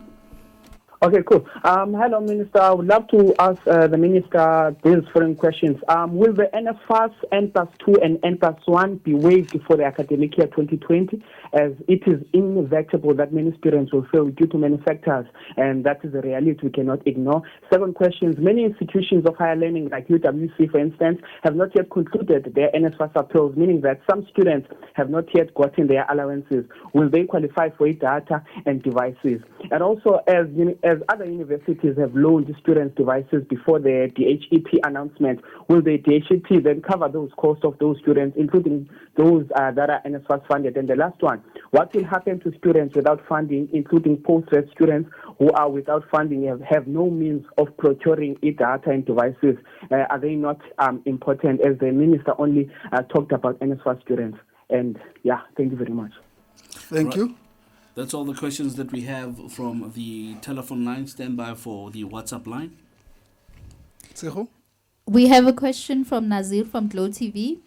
I understand that the implementation dates concerning your proposal of level 2 and level 1 are subject to the president's announcement. But from your department side, when you drew up these timetables of return to normality, around when did you envisage level 1 and 2 would be implemented in order to give a smooth effect to your plans for level 2 and level 1? The second one is from More Matsiriso from PSM. Can the minister tell us if there is a number that students can call if they have complaints about institutions that do not implement directions that you have provided or are not assisting students with the information material they may have or need to carry learning remotely? And the last question is from Mahlaku Komani from SABC News. What is going to happen to the monies that were paid by NSFAS to institutions for meals and accommodation? Will these be carried over to the next academic year, or will this money be forfeited? Thank you. Thank you very much. Nna ke tla le thusa ka tabela ya dinomoro tsa mo le ka founelang gona. Re tla kgopela Deputy Minister a tle ka pele.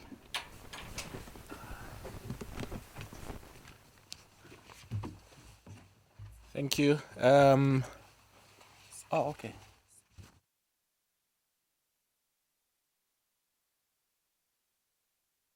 Content seems to be higher than normal. Thank you. Maybe starting with the last question around the NSFAS money. There has been a lot of concerns raised by a lot of students. And I think the thinking is that we've lost the academic year, but essentially we haven't. And all the efforts that we are involved into are essentially to save the academic year. So what it essentially means is that that money would be then used into as part of the academic year, as though it would have been a normal academic period. So and that's why there are all these elaborate plans to ensure that students do go back and that we properly reconstitute the academic year. So the money is not lost. NSFAS funds students on the basis of an academic year or an academic period. And if those funds have already been paid, it means that universities and colleges will have to dispense of the service that has been paid for. So there's no issue there. Now, with regards to the, ideally, we would want to help all the students who need data, who needs devices, and all of that. And this intervention is based on the fact that a particular category of students have been defined as needy based on government policy. Of course, there are those students who may be qualifying, to get a government bursary, grant, and all of that, but who are not getting that grant and may not be falling within, that category as defined, which is NSFAS and Funda Lushaka students. But unfortunately, we have to focus on those students whom budget is permitting for us to be able to provide them with data and also with devices. But I think over and above that, what the minister also indicated in the statement is that universities are already making interventions. In fact, since our last briefing in April, we found out that there are actually a lot more students who have been covered in terms of devices and all of that by universities already, and that universities are already also doing that, and therefore we'll basically be looking at the difference. So the problem is not, the magnitude of the problem is not as big as we have imagined, and our intention is not to leave out anyone, but our intention is to ensure that we serve the most destitute. And in terms of government policy, we've defined the most destitute as being the NSFAS students. Thank you.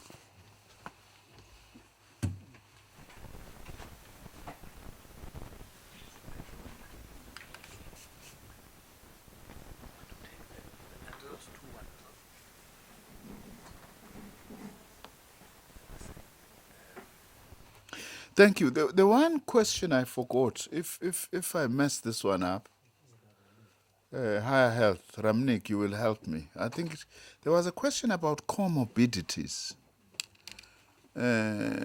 Maybe I shouldn't chance that one. You as a medical practitioner, you will be able, maybe when I finish, to answer that one. And I think that maybe all what I need to say is that higher health is playing a very important role. But also what we must remember, it's not substituting the Department of Health.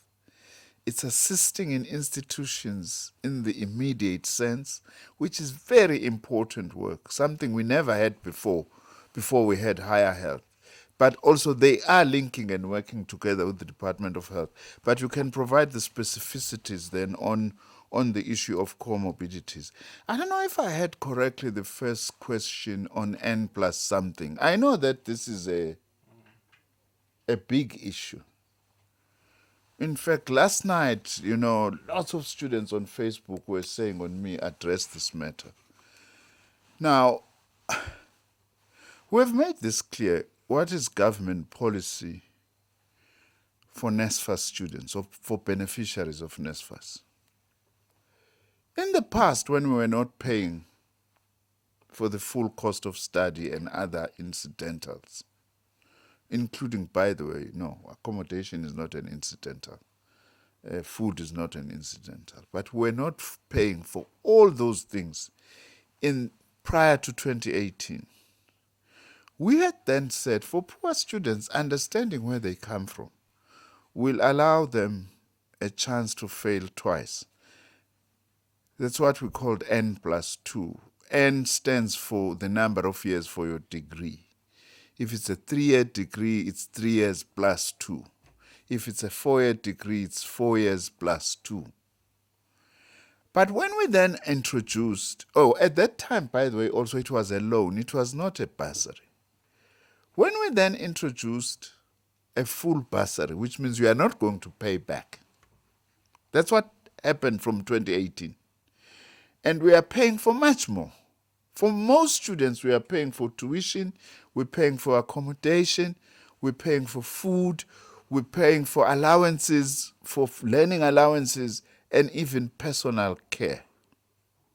We then said, by the way, judging from what many other countries are doing, very few, by the way, have got a system like ours at this level. In fact, I don't think there's any country at our level of development that has got what we have in terms of assistance to poor students.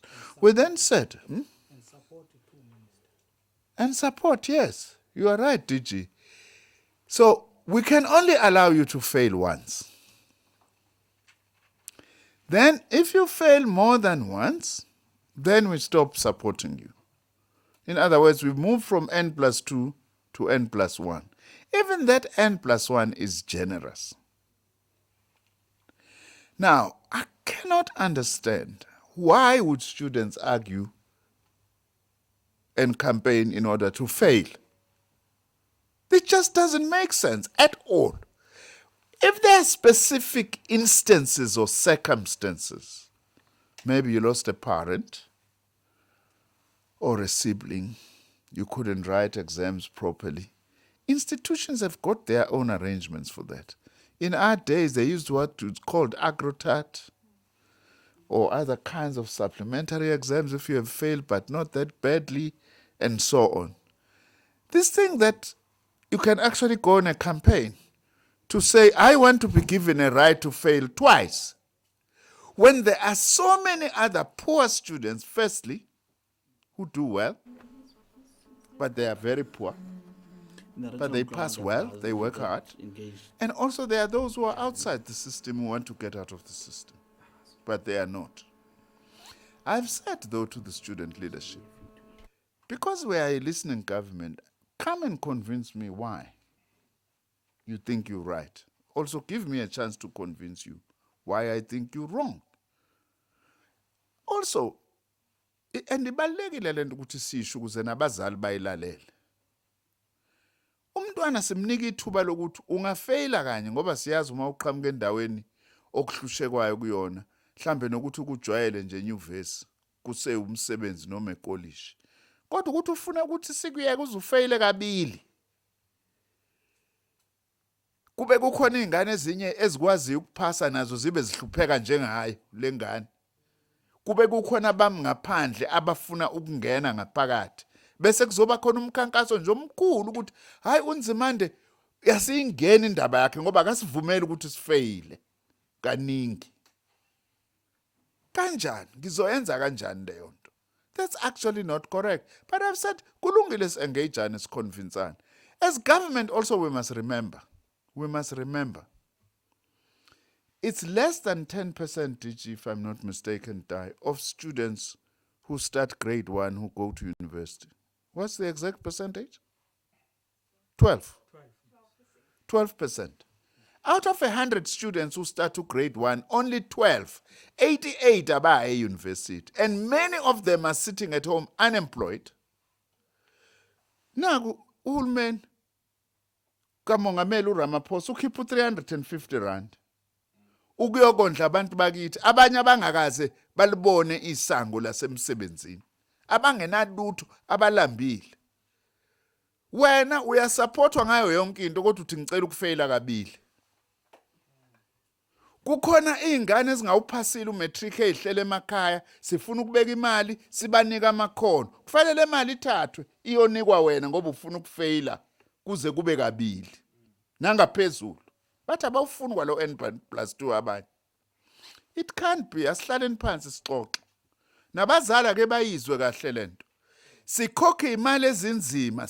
Into sithi abantwana bazoyikhokha le mali. Isikweletu kuphela nje sisodwa abanaso ukuthini masibanika le mali abafunde baphasa. Now, ngiyazi ukuthi baye bangathanda uma ngikhuluma kanje, but I have a responsibility and a duty ukuthi ngikhulume kanje because I know very well how much government has gone all out to actually try and assist students from poor families. Njengoba ngisho nje alikho izwe elilingana nathi ngokuthuthuka nangozomnotho elenza lento esiyenzayo. Now, we are aware of the issue of the missing middle, as I have said. Those who do not qualify for NASFAS, but their families are not rich either or wealthy. That is why what we have committed as government is we are exploring the possibility of an affordable loan scheme system.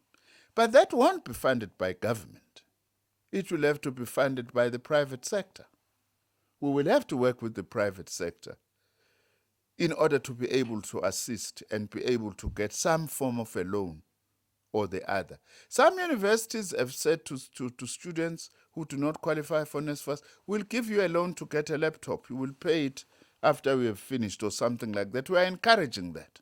Not that we're encouraging indebtedness, but we're encouraging institutions who can afford to do that to do that.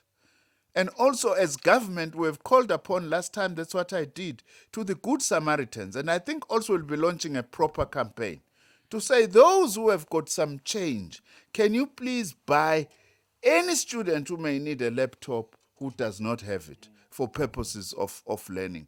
That's the kind of social solidarity that we need. Ukuthi kulabo abadla izambane likaPondo sicela ushintshi nje kuphela ngoba ilaptop ukubona ushintshi ukuthi bakwazi ukuthi bathengele abantwana imfundo kusiza ngendlela okufanele ukuthi zenze ngayo.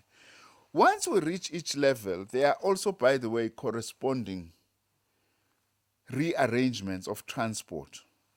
I think that when we get to level, I'm not so sure about level 3, but where we have got to transport students interprovincially under level 3, there will be the necessary arrangements that government will also put in place.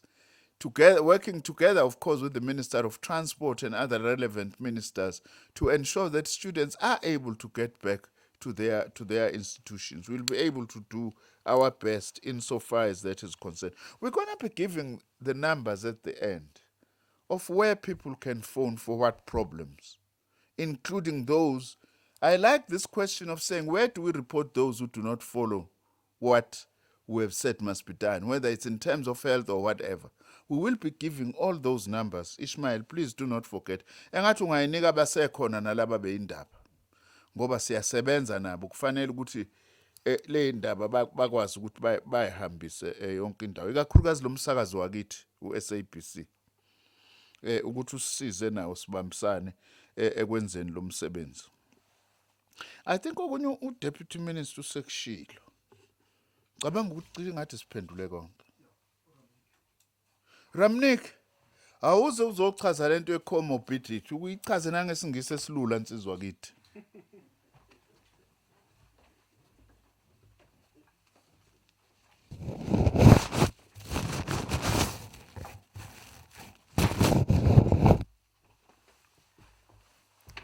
Thank you, Minister. Absolutely. I think the comorbidity question is a very serious question. As more global data is coming across the world and science is evolving, we're trying to understand the impact of this virus with many other underlying conditions. The first thing that comes to our mind when it comes to comorbid conditions is elderly staff members, specifically staff who will be above 60 years of age. And then the other comorbid conditions are any condition that obviously reduces your immunity, which obviously has shown through global data that once your immunity levels are down, the virus has a more severe infectivity to your body, and your body reacts in a more severe form. As much as all of us are equally susceptible to this virus, as we all have no immunity, and that's how the virus has been quite predominantly a very serious challenge to the country and to the globe. Now, the DPSA guidelines, the OHS, the Occupational Health, as well as the Department of Labor, had made it very clear from the beginning about elderly who are above 60 or student and staff with very severe comorbid conditions where the immunity is absolutely compromised. The priority for them is to stay at home. And for institutions of higher learning, for those staff, the aim is to try to rearrange their jobs so that most of it can be done from home. But for any reason, it cannot be possible. Then the biggest signs that we have to understand how this virus spreads is the nose, eyes, and mouth. And how do we provide extra protective PPE for specifically those individuals who have comorbid conditions, so that if in case for any reason they can't stay at home and it's necessary as the levels of lockdown goes down. And remember, when the levels go down, then the practical reality is that the community spread of the infection is also coming to that magnitude of it. So the aim will be is the extra PPE, which is obviously as per the guidelines, And I think we refer back to the DPSA guidelines, the Department of Labor guidelines for everyone who's on comorbid conditions. And for those students and staff, it is very critical that even when you do the health check that I launched this afternoon about the health screening app, there's a particular question as the NDOS screening tool goes through around the comorbid conditions, and it gives you your result based on your comorbidity around what step you must do eventually, whether you should go to the campus or not go to the campus. Thank you, Minister.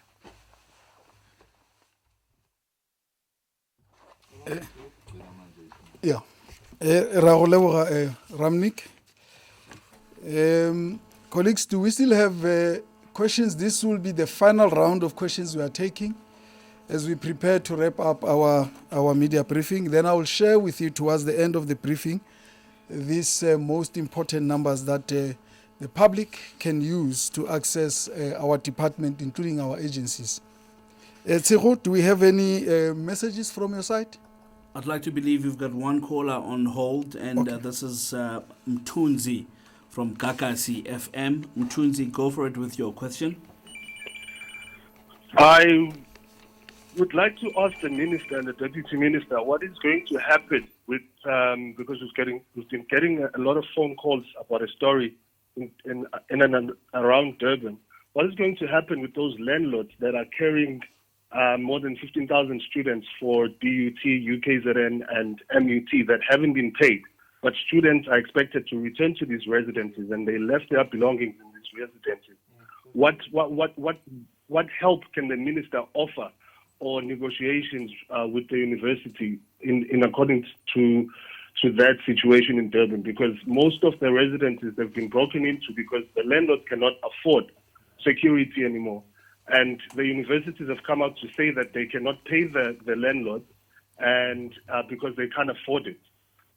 One university has come out to say that they're not going to pay the landlords, therefore they're cancelling the contract. Now we're talking about 15,000 plus students here.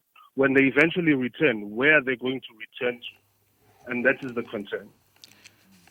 Thank you very much, Mtunzi. Do we still have any other question? This is the last one? We have an outstanding question from the WhatsApp, and Tseho will just forward that to you. Okay. We did receive the question. The DG has been looking on it now, and we will give a response as well. Or probably I should just read the question. It's from Nazir from Glow TV. He says he understands that the implementation dates concerning our proposal for level 2 and level 1 are subject to the president's pronouncement. But from our department side, when we drew up these timetables of returning to normality, around when did we envisage level 2 and level 1 would be implemented in order to give a smooth effect to our plans for level 2 and level 1. Thank you, Minister.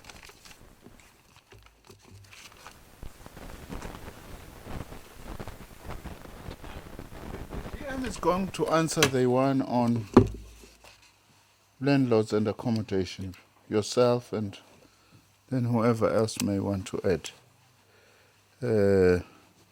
It's nice to have a young DM because you leave all the difficult questions with him, you see, as a minister, so you can have the easier questions.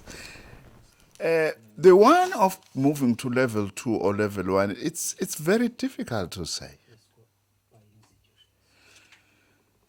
That is why we don't have dates. We're all hoping that we are able to coexist and be able to conquer this virus such that we are able to save the academic year. And save lives, of course, as the most important thing. Now, on this, the president has said it. We will firmly be guided by science and what is likely to happen, the threats that are there, and how and our capacity to deal with those. So it's very difficult to say. All what we want to say as our message is that keep on keeping on. keeping safe, and also listening to us. We will be making periodic announcements and engagements. The president, of course, will be leading that. But insofar as our sector is concerned, we will also be making periodic announcements. We can really only hope that we are able to defeat this virus, although the reality is that we are still going to have to coexist with it, possibly right into next year.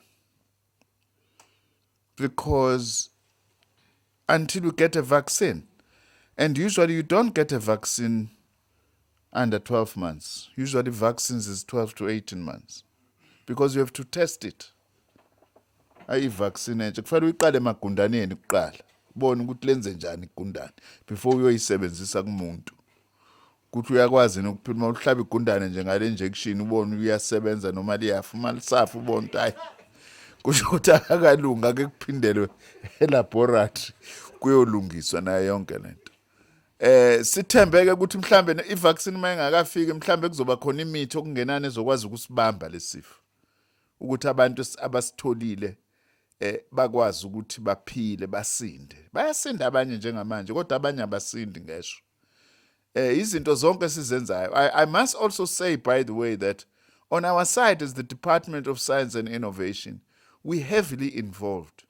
We are part of the tests that are being done by the World Health Organization on medicines and other things. And also, by the way, we are doing what we call repurposing of drugs. I think I explained this last time, to see whether certain drugs, say drugs against malaria or TB, how are they responding to this in trying to treat this particular disease if certain medicines. There are trials that we are part of. The other thing that we are part of, we are building our capacity now as South Africa, that in case then or when a vaccine is found, we are also able to produce it here, to manufacture and produce it here in South Africa, because we do have that capacity. We are now just looking at increasing it so that when that time comes, we are able to produce even for the rest of the African continent, for that matter, given some of the capacity that we have. We can only really hope for the best, but we mustn't only hope for the best. If we are coexisting with such a virus, let's follow the rules, let's follow the suggestions, let's cooperate. That is why even myself, I wish we wouldn't talk about social distancing, but we would talk about physical distancing with social solidarity. Because we do need that. If you are behaving, that's part of social solidarity, because you are protecting yourself and also protecting someone who is actually next to you. But we'll be keeping everybody informed, and Ishmael also is going to leave the numbers so that anyone who wants to ask anything, we are actually more than prepared to be able to answer that. DM ngawuzophendula lembuzwanyana ke elikhulu elungele nina neyintsha ukuthi ngixoxa ontanga bakho labo kusempeleni esikhuluma ngapha awubatsheleke ukuthi uthini.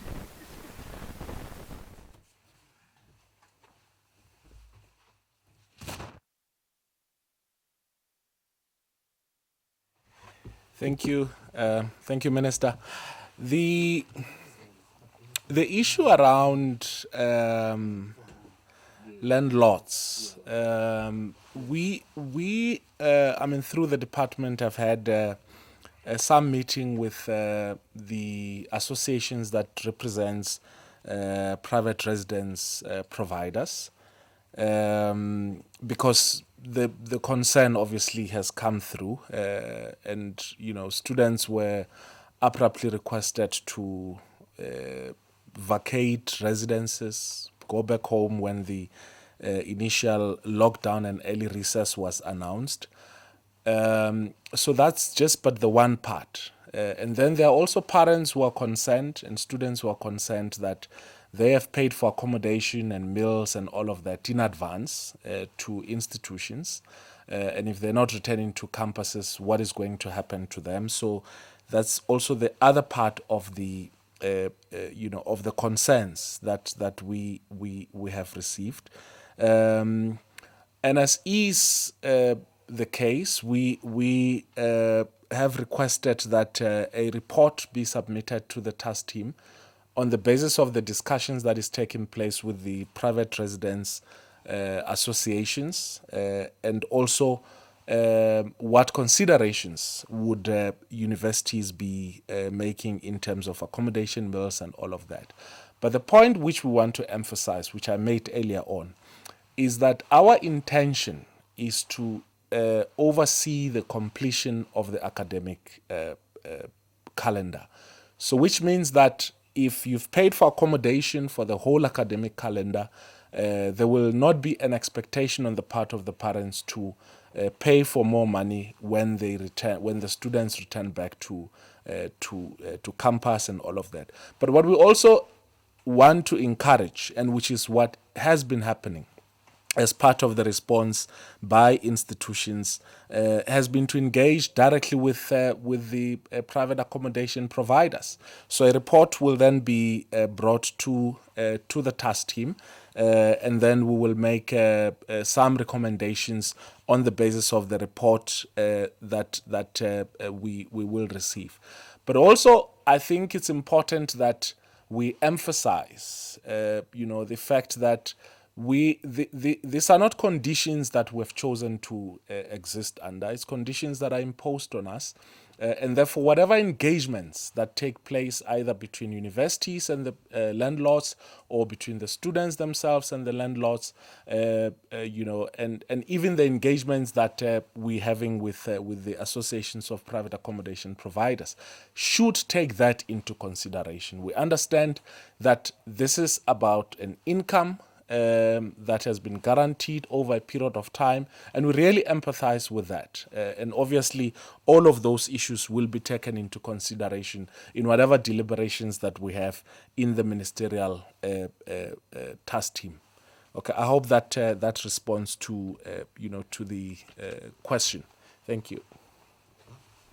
Can I just clarify one last thing? I am a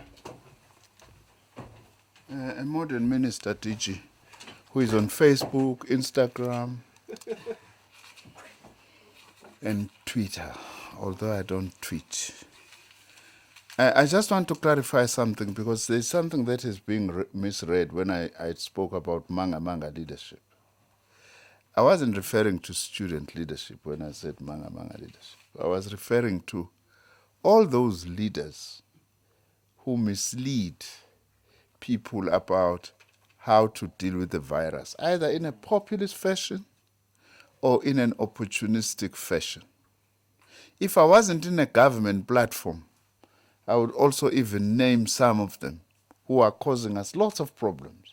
So I wasn't referring to student leadership. There are opportunists and people who are not able to deal with this through misinformation or fear to engage their own constituency to understand what we are dealing with. Instead, many of those blame the president, whatever the president does. Manga leader would be the one who would say, President has declared a lockdown, he's against us, he's killing the economy.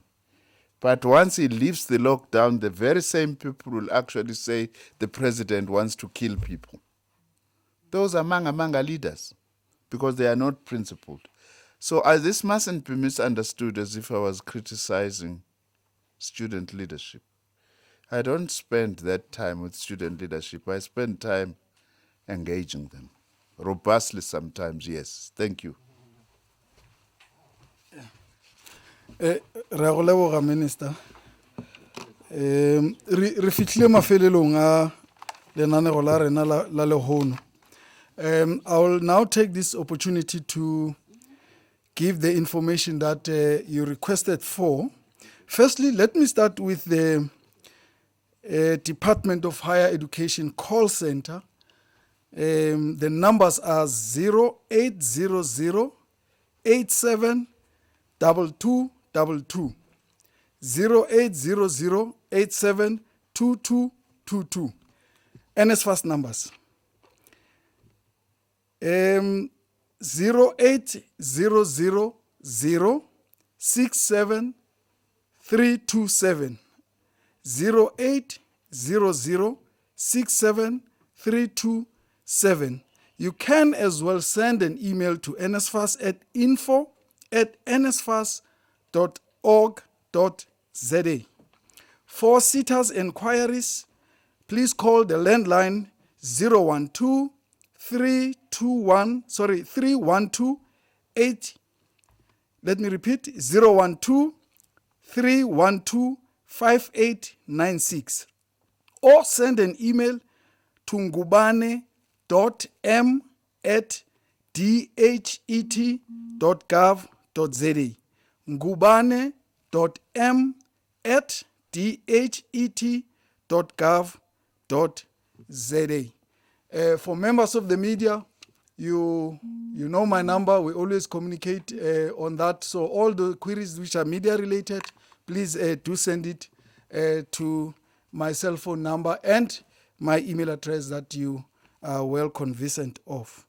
This, ladies and gentlemen, brings us to the end of our media briefing. I would like to thank the Minister, the Deputy Minister, the DG, colleagues, CEOs, DDGs, who are present here, and all of you members of the media, ladies and gentlemen.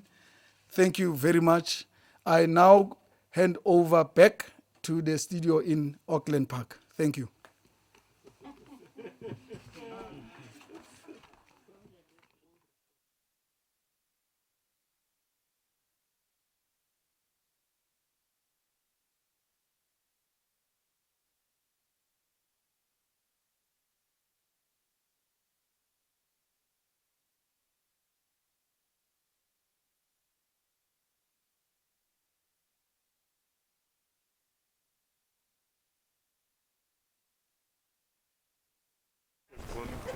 No, it has gone into it.